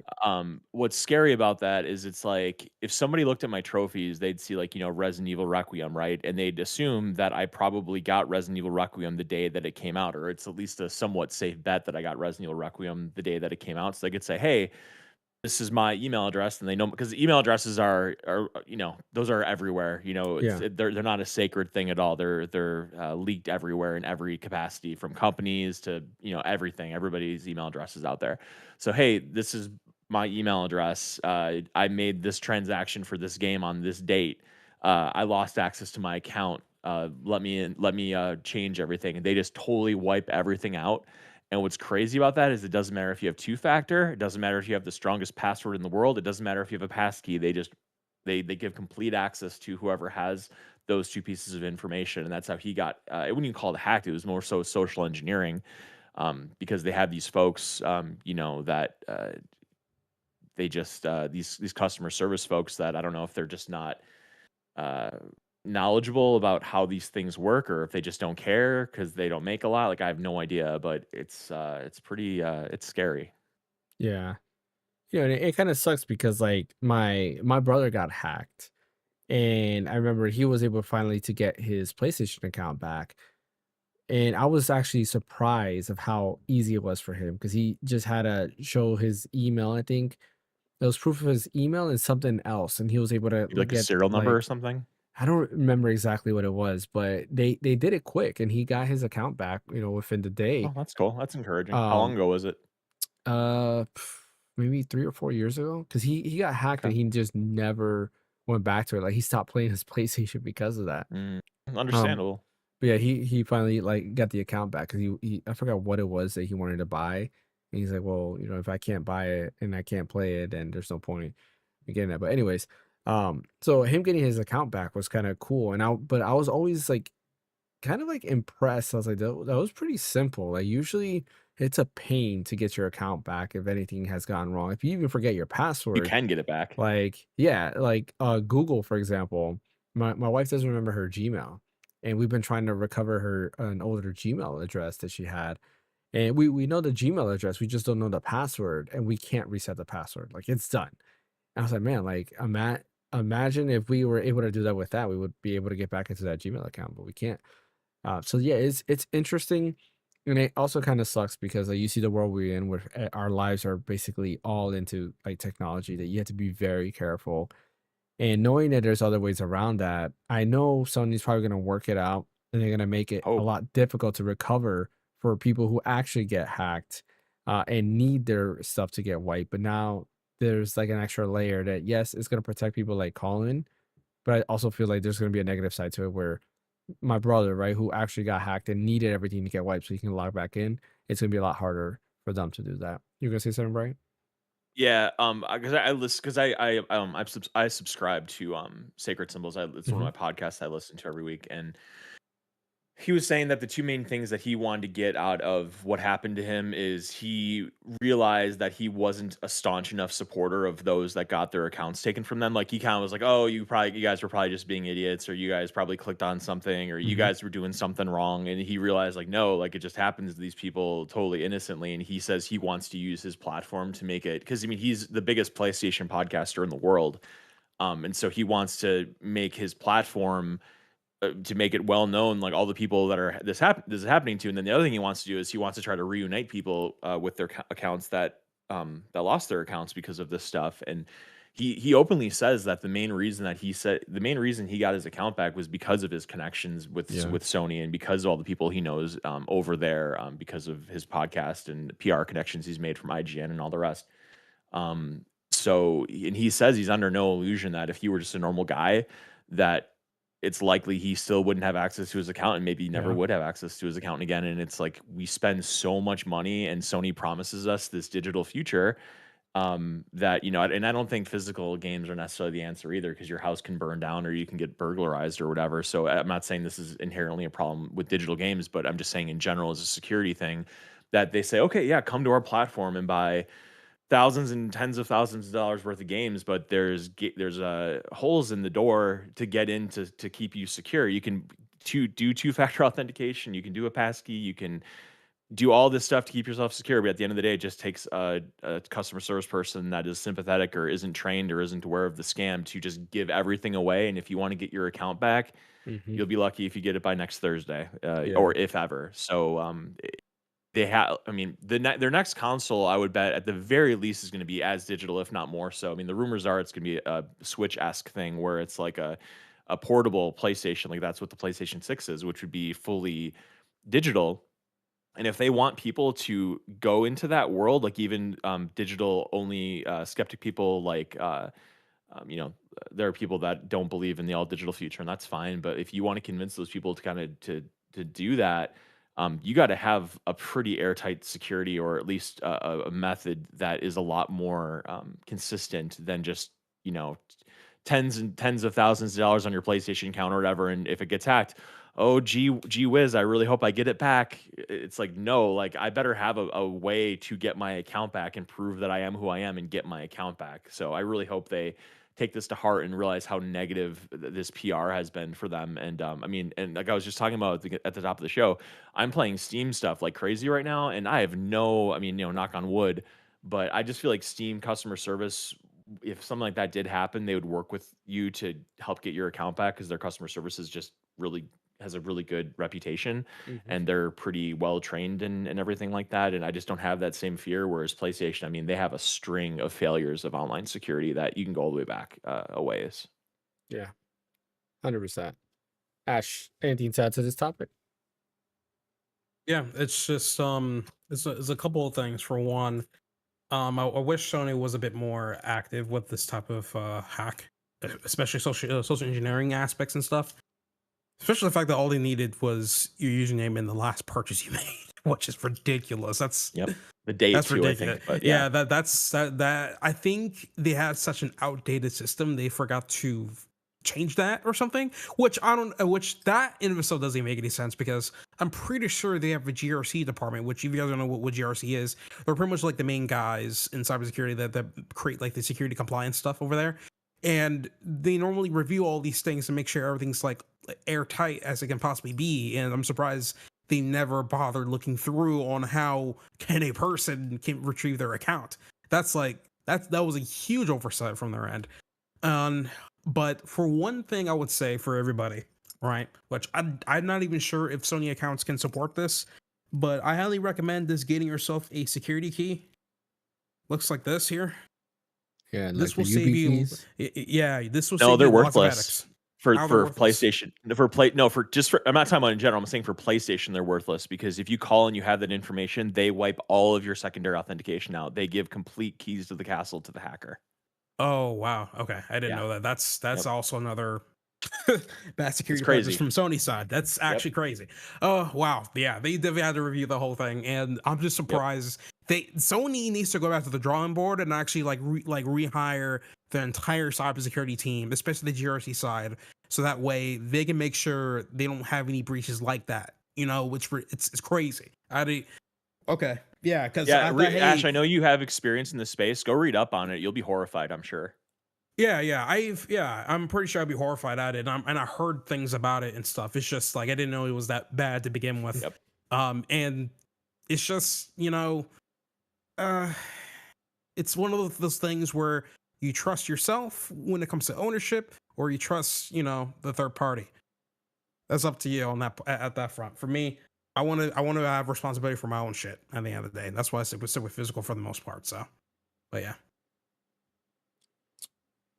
Yeah, I mean, this is something to be worried about. Like, it's not even just the all digital future. It's just kind of like everything's digital, and cybersecurity is one of those things that you got to really be aware of. Like, you got to be careful. And like, what are your links you're clicking on? In this case, so for Sony, then what happened with them? This was just like it's not even a cybersecurity issue. This is more like a policy issue. Like, you got to change your Right. policy, Yep. because Yeah, it shouldn't be that it's that terrible. easy. But it does bring that fear back, and brings that just back to like, okay, if this is a cybersecurity issue, like, we our accounts, everything about us is almost digital. Whether it's like your phone account, like Google, Apple, whatever the case might be. There's got to be ways to kind of prevent this. And unfortunately, I don't like the answer that a lot of people are going to say, like, oh, digital IDs, right? Let's give IDs to everybody. I don't think that's the answer That's a whole either. other can of worms. Yeah, Yeah. hell no. Screw That that. that's and I don't think that's the answer either. But yeah, like you said, like, that's a different side of things that we won't get into right now. But hopefully Sony can change their policy, because I do think that that's a policy issue and has nothing to do with anything else but their policies. They gotta find a better way. I'm sure there's a good way to do this. All right. They better fix it before it gets worse. That's all I Yeah, gotta say. that is true. Because once people start Yeah. knowing this, who knows what can be happening right now. All right, let's dive into memory cards so I can use this thing Yay. that I got, so you can see my bad handwriting. Yeah, I'm excited. Yes. Let me get my While Brian screen sets up share. everything, I've been looking at the lens, and I think I'm gonna return it. Oh, I I, really? I like it, Really? but You're just I'm not looking at satisfied? I'm just looking at the distance that it's at, and like when I get the distance here. Oh, and by the way, for those of you who are watching on the vertical stream, I apologize. I don't have a scene for this yet. I gotta work on a scene for the vertical stream. It'll work better. But anyways, I'm looking at the distance, and I'm thinking in my head, like, I think this is the distance I have for shooting my videos, and I look too close. But I guess I gotta shoot a video first before I decide that. So hopefully sooner rather than later, because there is another lens that I'm looking at to go with. That's same brand, because I really like the way this lens feels, how it looks, and all that stuff. So same brand. It's just that it has I think it's 16 millimeters. No, I think it's still 20 millimeters. I gotta double check. Anyways, go ahead, Brian. Memory cards, volume 2. So, as you guys know, as we did last week, this is a sort of video game Jeopardy that I've written again for the second week in a row. This time, since Fan isn't with us, it's just going to be Ash versus James. I'll try to write another one. Maybe Fan will be with us next week, and we can invite him back into the fold. Now, a couple quick little notes about this rendition of memory cards is that number one, I'm going to read out all the categories. So we have what button to button. Pokemon Wild Card Weight Watchers. Now, the reason why it's Hmm. called Wild Card is because you guys have to answer the question. Both you do. Like, usually what the rules are is if you answer and you get it wrong, you get minus. If you answer, you get it right, you get plus. If you don't answer, it's neutral. With Wild Card Weight Watchers, you have to answer it. Mhm. The Legend of Lettering. Whose line is it anyway? And then what's that OST? Mainstay to the Random Encounter podcast.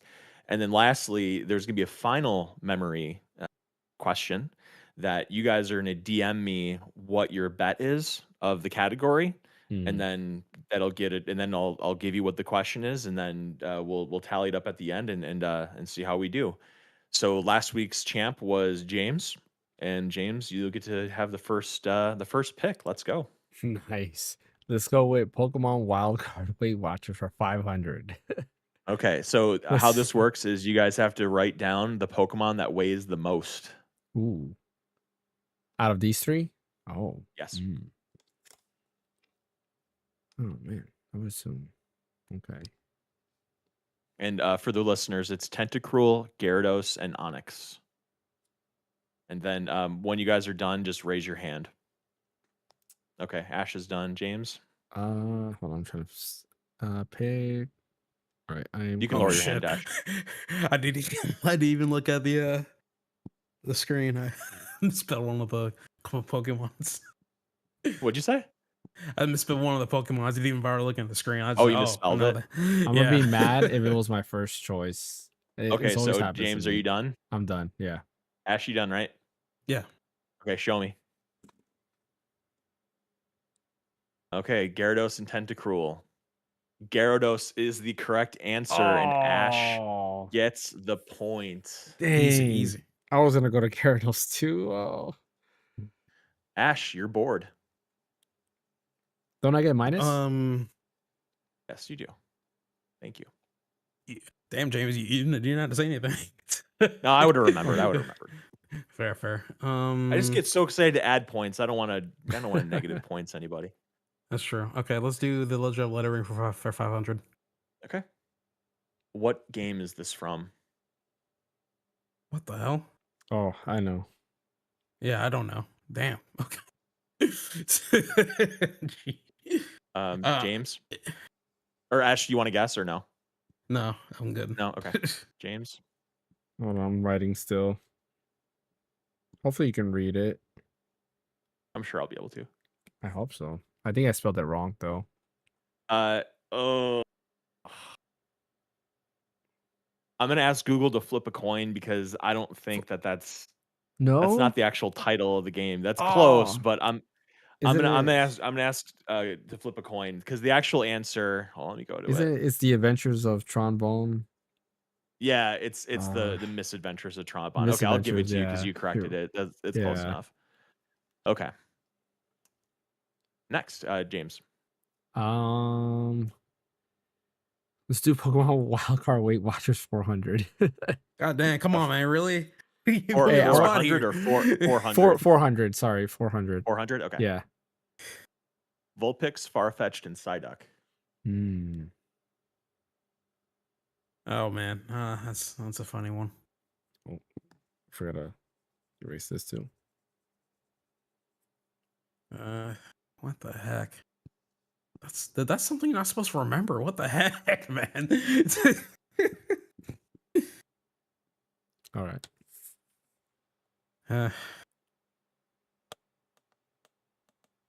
Give me a second. I'm ready. Just raise your hand when you're done. Done. Yeah, I'm ready. Are you done, James? Okay, go Yep. ahead. Reveal. The answer is Psyduck. All right. That's what I thought. That's what I thought. It makes sense. This time I went with my first I guess. thought that was a trick question, honestly. That's what I'm trying. I'm trying to mix it up. You know, maybe there are some trick questions in there. Yeah. All right. I think James, still you're bored. Okay. Let's do 300 Pokemon Wildcard Weight Watchers again. All right. Electrode, Pidgeot, and Wartortle. Mm. I'm really liking this app on the Switch too. Good. Let's see. Because if I want to erase something, I'd hit the B button. All right. All right. Wait. Okay. you're right. Electrode oops. and Yeah, Oops. that's fine. no, he showed it. He showed it. Yeah. Okay. Pidgeot. Okay. All right. The correct answer is Electrode. No. I'm going based off the looks and like what the Electrode's made out of specifically. That's what Dang. that's why I'm getting these. I was things gonna choose get Electro right. too, but I felt like no. I think trick. Pidgeot was bigger. All right, Ash.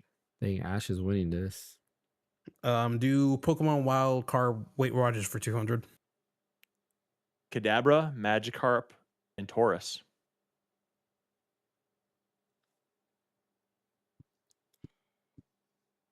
I'm gonna go with this one.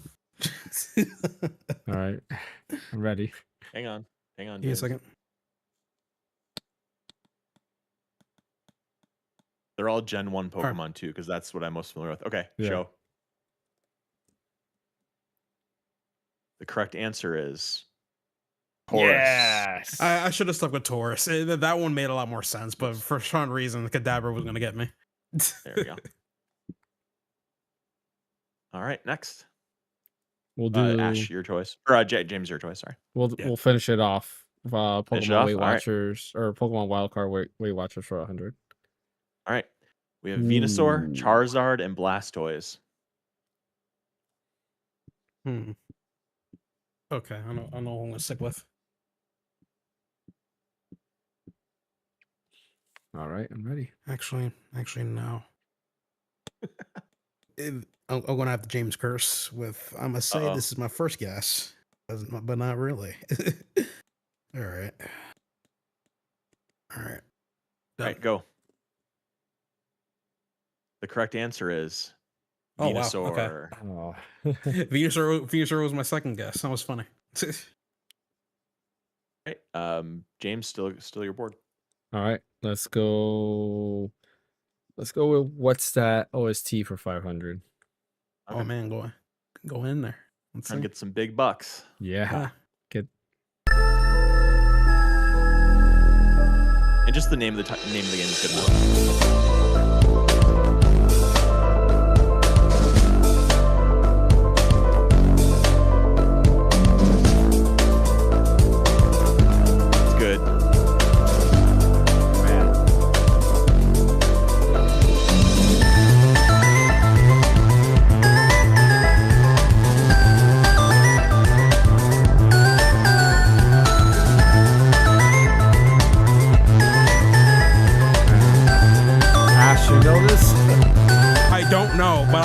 Yeah, it sounds good. I just don't know. Yeah. They might have to You guys don't know? Yeah. I don't know, but I love it. Yeah, you should. It's a great soundtrack. From the game Celeste. Oh, the indie game. okay. Oh wow. Yep. I think I already have it on my Steam library. I gotta try that. So Okay. good. I love Celeste so much. All right. Dang, okay, James. okay. Let's do No movement. Whose line is it anyway for 500? All right. I am error. Oh, That I feel like I heard that one before, but holy crap. Yeah.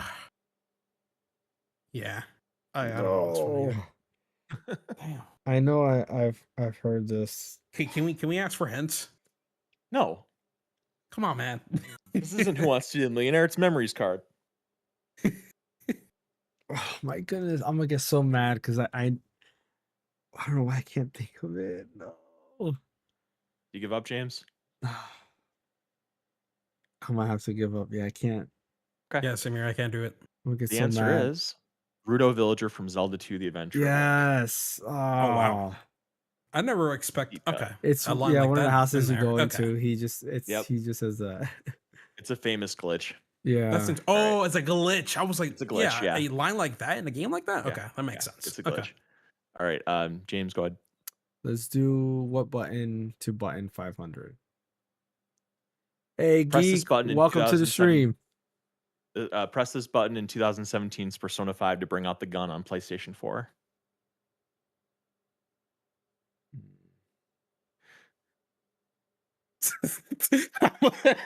Ash looks at the controller like, give me answers, controller. I'm pretty. Wait, what? Oh, wait a minute. No. Am I thinking too hard on that? What the hell, man? I think I got it. I'm not gonna answer that one. I'm not gonna answer that one. Answer? Okay, James. All right. Oh, the correct answer is up on the D-pad. I knew some dumb crap like that. I knew it. Oh my god! I was like, wait a minute. This is a turn-based game. I was about to say one of the triggers, bro. I was about to say one of the triggers. I think you probably shoot with one of the triggers, but that doesn't bring it up to begin with. Yeah.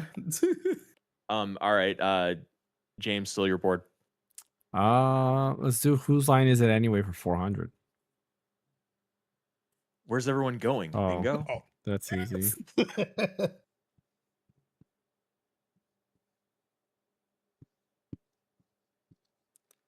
All right. Done, Ash? Jesus. Yeah, got it. Oh no, my light. I told you my light was gonna die. I had to put it up. I can still see it. I can still see it though. I don't know if you Yeah, can it's see. just You look like a let me sinister see. villain to me. Yeah. All right. Okay. You Timeout. yeah. Let me put my light on because I don't know if you can see the board. Or here, I'll show you Okay. real quick. You want to see? Yeah. Can you see? Yeah, I can see it. Ash, let me see your board. Yep. Perfect. That's fine. Yep. Both you got it right. Leon All right. Kennedy. Let me. You can plug in. I said Yeah. Leon S. Kennedy. Do I get extra points for that one? No, you don't. You get a there, Ash. It's like shout out to this light. It lasts for a long time. It's probably maybe about 3 hours battery life. So that's definitely enough for shout shoot. out. No, shout out to that camera with that low light. Yeah, that actually Uh, wasn't that bad. I could see it pretty Yeah, pretty clearly. yeah, it was All really right, good. I liked it. James, still your board. I forgot what the legend of lettering was when we did it.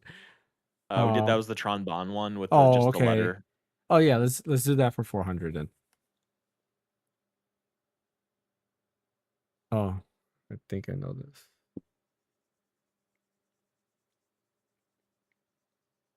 That's a Ash. weird one. No, I don't know. Okay, no guess. No guess. Okay, James. You want me to say it or write it? You can show it. Hold on, I haven't even wrote it. I was erasing. Oh, okay, just say it. It's fine. Cyberpunk. Correct. I knew That it. is Oh seven. my god! I was like, wait, I know that Yeah. lettering. I was just playing it earlier. Wait, Cyberpunk what? 2077, right? That's what it's There you go, called. yep. I forgot. Yeah. Okay. Just to catch up, listeners and viewers, right now, Ash is at 1,500 points. James at 700 points. It's still anybody's game. Ash, you gotta try to weigh the pros and cons of Hey, answering.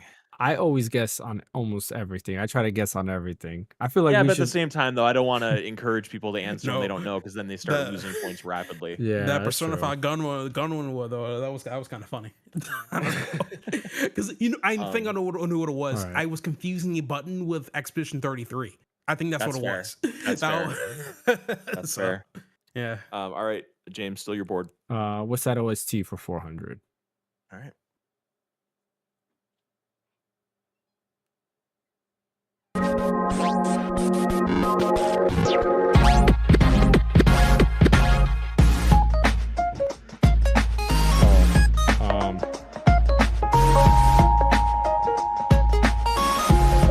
Shoot, I hope this is the name of the game. I don't know why I can't remember.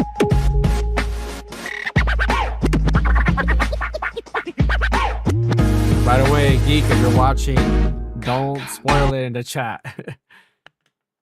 Yeah. All right. All right. Ash, you not guessing? No, not guessing. Okay. It sounds familiar, but I hope this is the name of the game. I know the game. I just can't remember it, but is that the name of the game? Scarlet Nexus is correct. Yes. That's what I Sparkling thought. Orange Okay. Tarpaulin. I It's been a love while that. The OST It's in been a while that is since I played that one. amazing. Yeah. All right, James, still your board. Let's see. What button to button 400? Oh god. In 1993's Mega Man X, press one of these two buttons to cycle between your powers. Ah, crap. Yeah, you're gonna kill me on that one.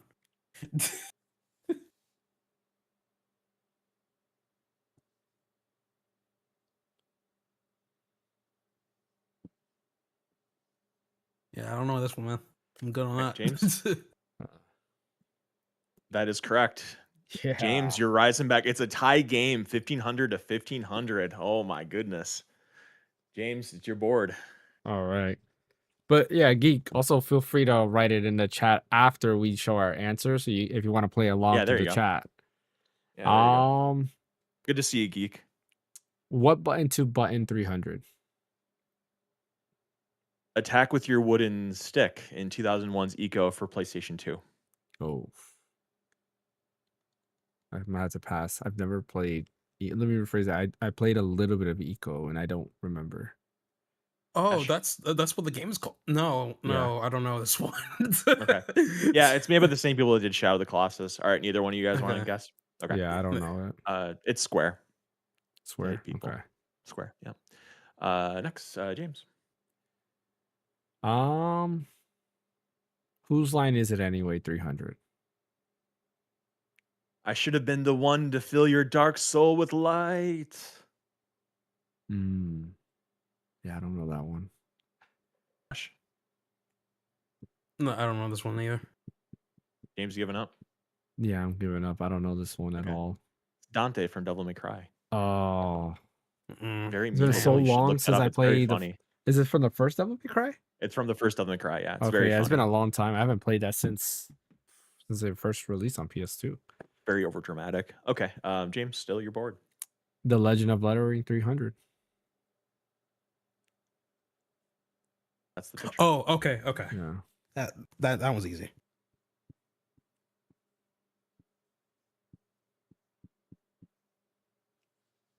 Show me. Correct. Alan Wake is the answer. Let's give you a couple pluses. Score is still 1800. James, your board still. What's that OST? 300. I just keep going down the line. That's all good, man.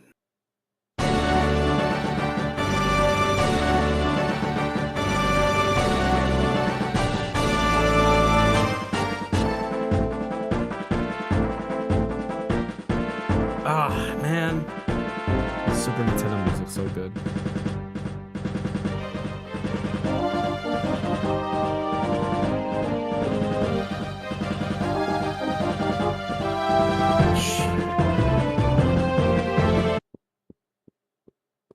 Take a I'm guess. I'm not guessing that one, but I have an idea what that might be from. But I'm not guessing. James, no guess. No guess. I think I'm gonna get so mad if this is what it is. Go. I was wrong. I was. Tina, okay. Star Fox 64. 100% Very wrong. topical. So good thing I didn't say because I was gonna say Star Fox Yeah, 'cause it was Super Super Nintendo. Nintendo. Yeah, I was gonna say Star Fox Super Nintendo. Yeah. All right, James. Let's do what's that I OST can't believe for we're still 200? tied. Crazy. Yeah. OST for 200? Okay. Yeah.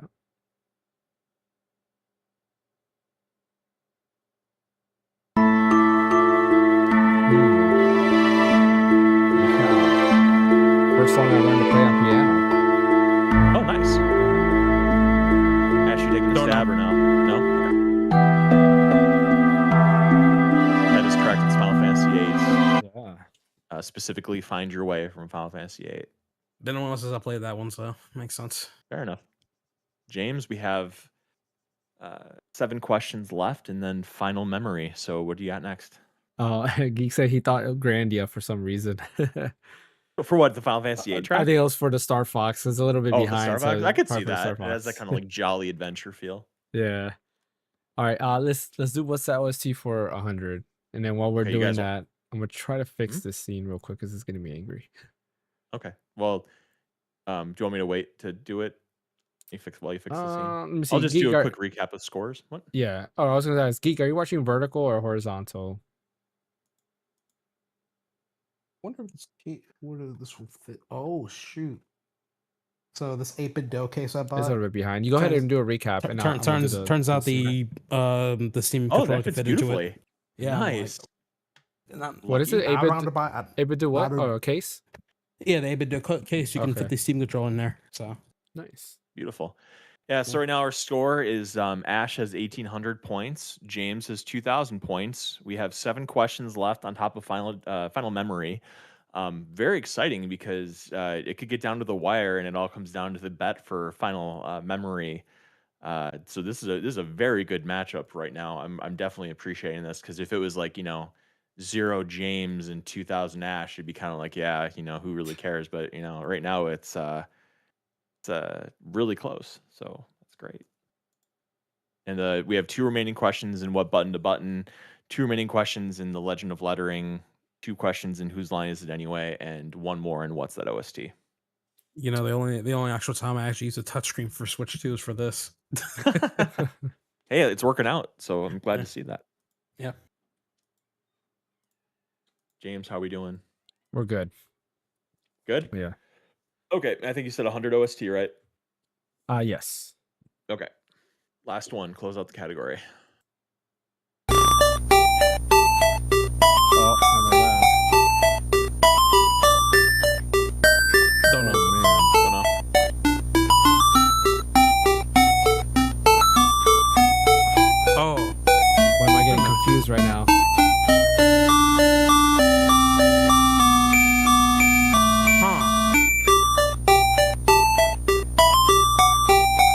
Dang, that sounds familiar, but I'm still not gonna No. take a crack at it. Right, not Dang it. taking a crack, Ash. Yeah, yeah, I'm not taking Actually, a Okay, crack at it. James is writing and erasing a lot. I'm getting kind of nervous for him. He's sweating. it's gonna be one of those things that it's probably the first guess is right, but I'm gonna go with my second guess. Right. Well, Ash is not writing any. Ash is not going. You don't have to write it. You can just say it, or you can write it if you're happy. If you're already done, that's fine too. I'm done. Are Okay, you let's you see done, it. Ash? Or are He's you not. just He's Yeah, not not yeah, I'm taking a good. guess. I'm not gonna answer anything. Yeah. I'm afraid you are incorrect, Ah, it's Link's James. It is Awakening. not Oracle of Seasons. Make Ah, no I Ocean of knew it. Legends I of was the gonna Link's That, go. okay, Awakening. That's okay, what I that's wrote what I down thought. first. And I was like, no, wait a minute. It could have been. Ah, now I'm upset. That's the problem when you're so well versed in gaming, James. You just know all these tracks in your head. You got to keep track of it all. Yeah. Still your board though, James.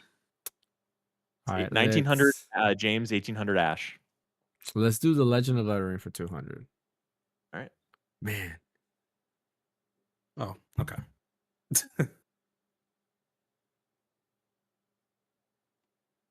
Hmm.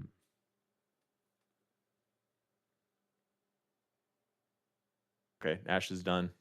Ah. Oh man. Is this what I think it is? I don't know. Oh, When I'm this confident, it's crazy.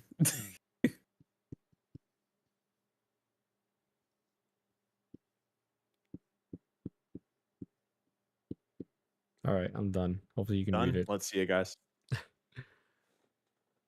Yep. If you would have gotten that Ooh. wrong, James, you would have lost your gamer card.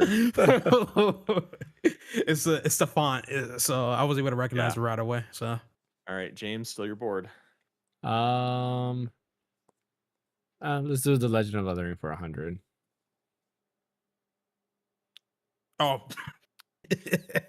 I'll purposely get this wrong so that way Brian can bury me, man. No, don't do it. Don't do it. I'm not worth it. All right, I'm ready. Showing Ash.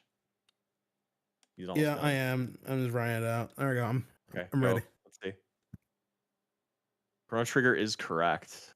All right, 2200 James, 2100 Ash. This is so close. All right, James, still your board. Whose line is it anyway? For For 200. Sorry. 200. And Jill, here's a lockpick. It might be handy if you, the master of unlocking, take it with you.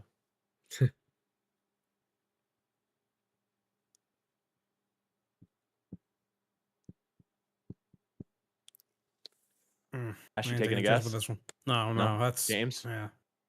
It's Really? a line. I'm I afraid you was are thinking. incorrect, I James. was What? thinking that. The answer is Barry Burton, not Resident Evil. Oh, you have Are to you say the joking? person who says it? Yeah, we did Dante, we did Oh, Leon. It's the dang person. it. I thought it was the game. Oh yeah, I knew it was from Shoot. Resident Evil, but I wasn't too sure. Oof. Okay. About the person. Yeah. Oh, Yeah.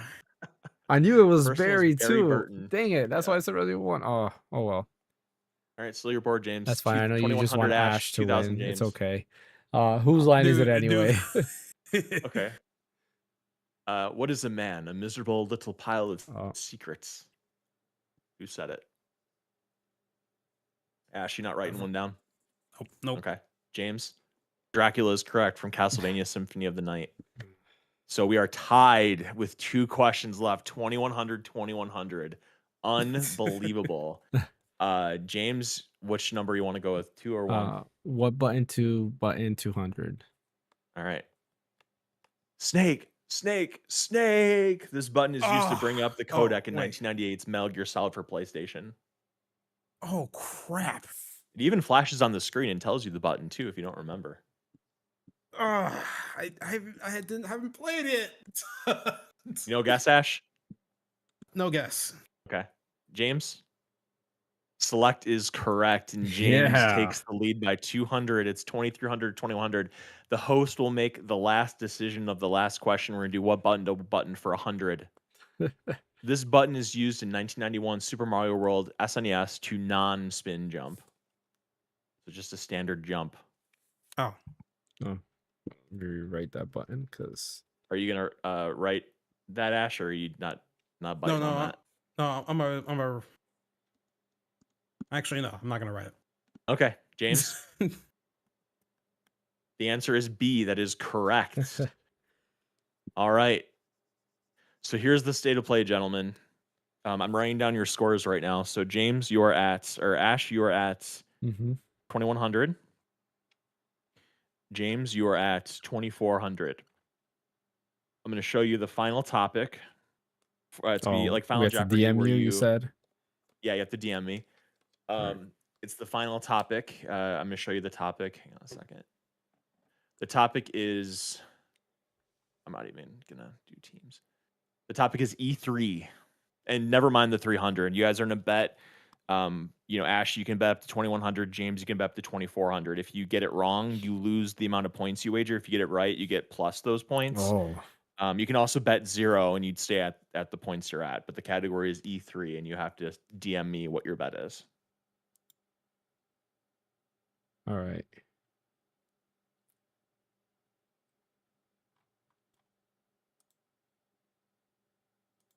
We gotta first tell you how much we're willing to put down right now, right? Correct. Yeah, just DM me. Okay. Don't say it out loud. Okay. Cue the Jeopardy music. Yeah. Okay. James sent me how much he's wagering. Ash? I'm gonna be stupid. There we go. All right. The bets are locked in. And this is the question. The Legend of Zelda Twilight Princess's E3 reveal went viral for the immense positive reaction to the art style from those in attendance. This was in direct response to the initially poorly received reveal of the art style in The Legend of Zelda The Wind Waker. What year was the E3 in which Twilight Princess was revealed that garnered this response, and Miyamoto revealing himself with the Hylian shield? What year E3 was it? You said we have to answer it, right? You have to. Yep. If you put in a bet, you have to answer. Well, damn. What Yeah, that year was was that it? was that was we the have dumbest to. thing I Do ever we did in say my it life. on here, or do we DM you the answer? Write it we just did- like we have. Oh, write it. Oh, okay. Yeah. Damn, that was the dumbest thing I ever did in my life. Okay. So you might as well guess, because otherwise, you lose points. Yeah, I'm trying to figure it out. Let me see.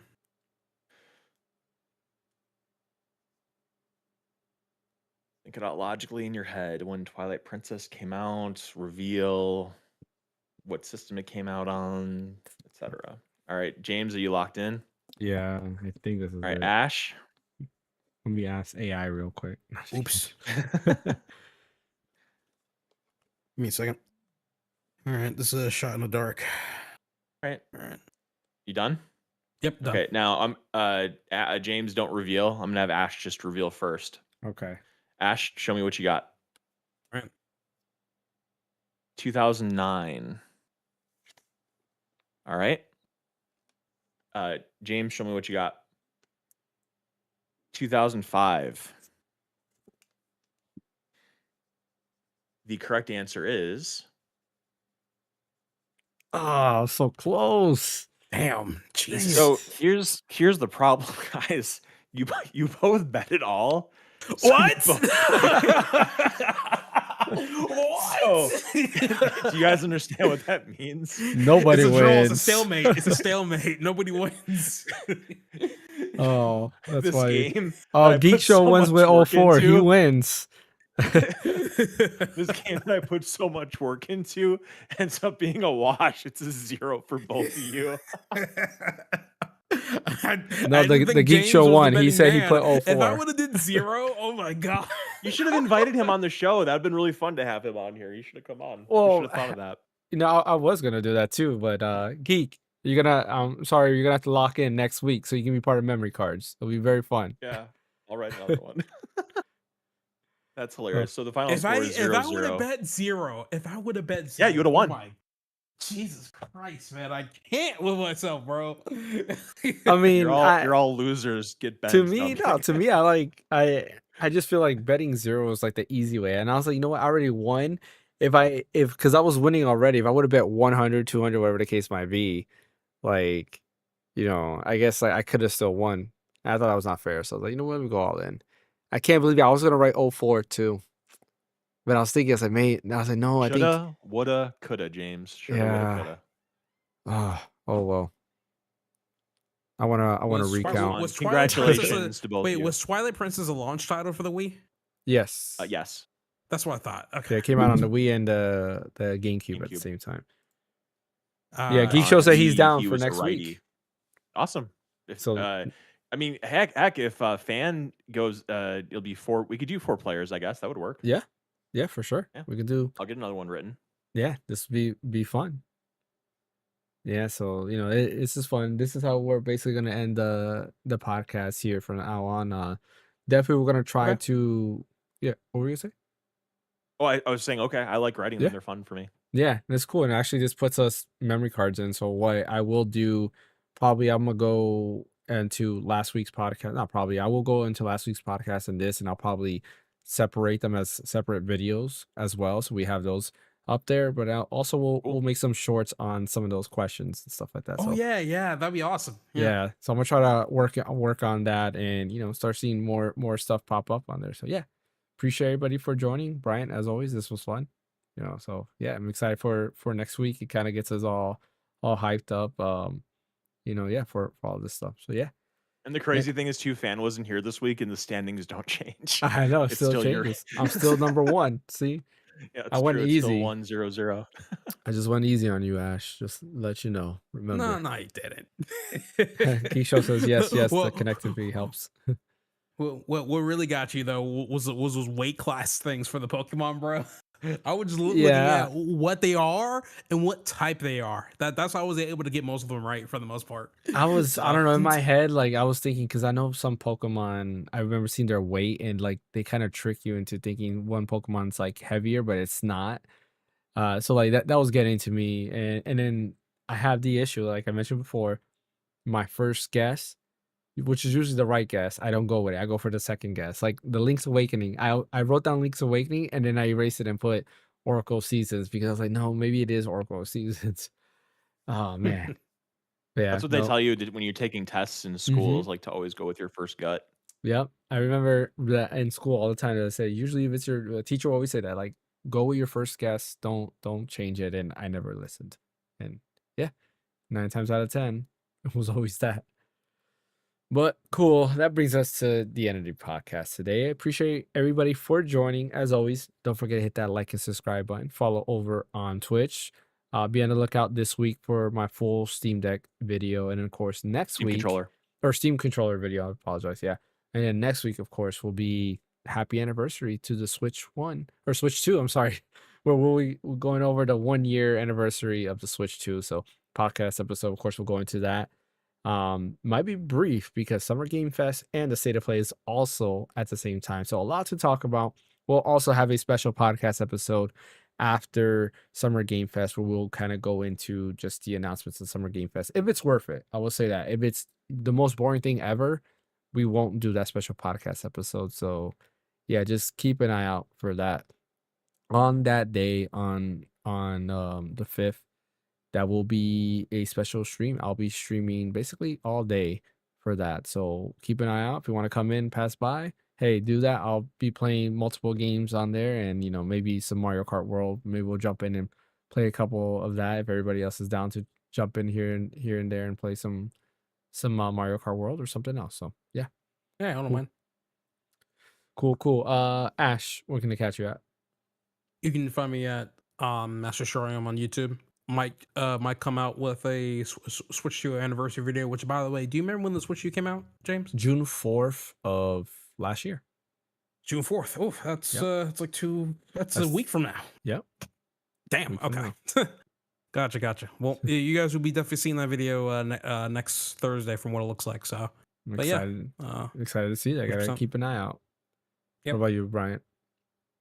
You can find me at red_so_deep on Twitter.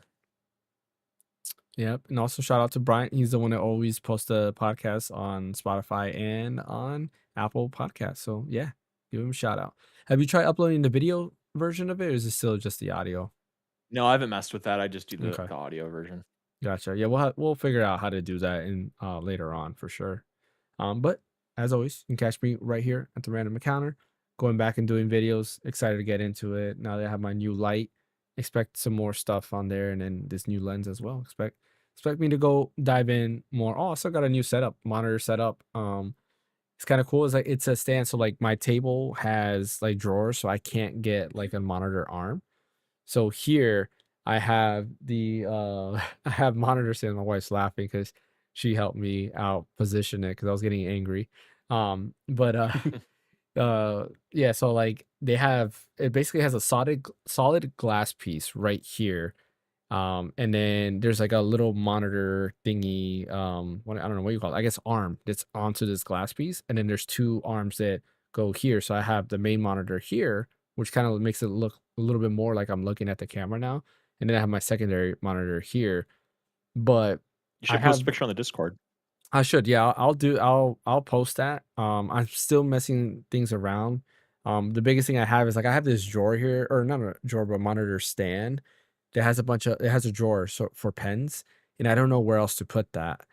So as of right now, it's sitting on here, but I might move that now. And then the other thing is my camera sits on a tripod. I got to figure out another way. Like I guess I can put my camera up here, that or I had to get a different tripod that I can set on the side so I can get my camera off the desk. So I got to figure out a way to actually organize them. I'll post a picture to show you what I got, but I'm happy I have more space. I have a sound bar here, which is cool. And also I didn't know my monitor had a headphone jack. So I plugged in the sound bar directly into the monitor. So now I don't have to worry about moving the 3.5 millimeter cable to each device like I was doing it before. So really happy with the setup. I'll post it in the Discord so everybody can see what it looks like. And yeah, it's a good solution for something without me having to buy another desk. So yeah. Anyways, thank you, Bryant. Thank you, Ash. Thank you, Geek, for coming in. And also shout out to the Geek Show. He has, or actually, Geek, you're actually known as Geek now, right? On YouTube, because I noticed when I went on there, it just says Geek. It doesn't say the Geek Show anymore. But shout out to him. Watch archives. He's there weekly. I watch it. Very fun to see those playthroughs. I know he has a new season coming out, I think next month, where he's adding new games. So super excited to see that. Anyways, thanks for watching. Thank you, fan, or thank you, fan. Thank you, Ash. Thank you, Bryant. We'll catch you guys next time. Fans here in spirit. Yep.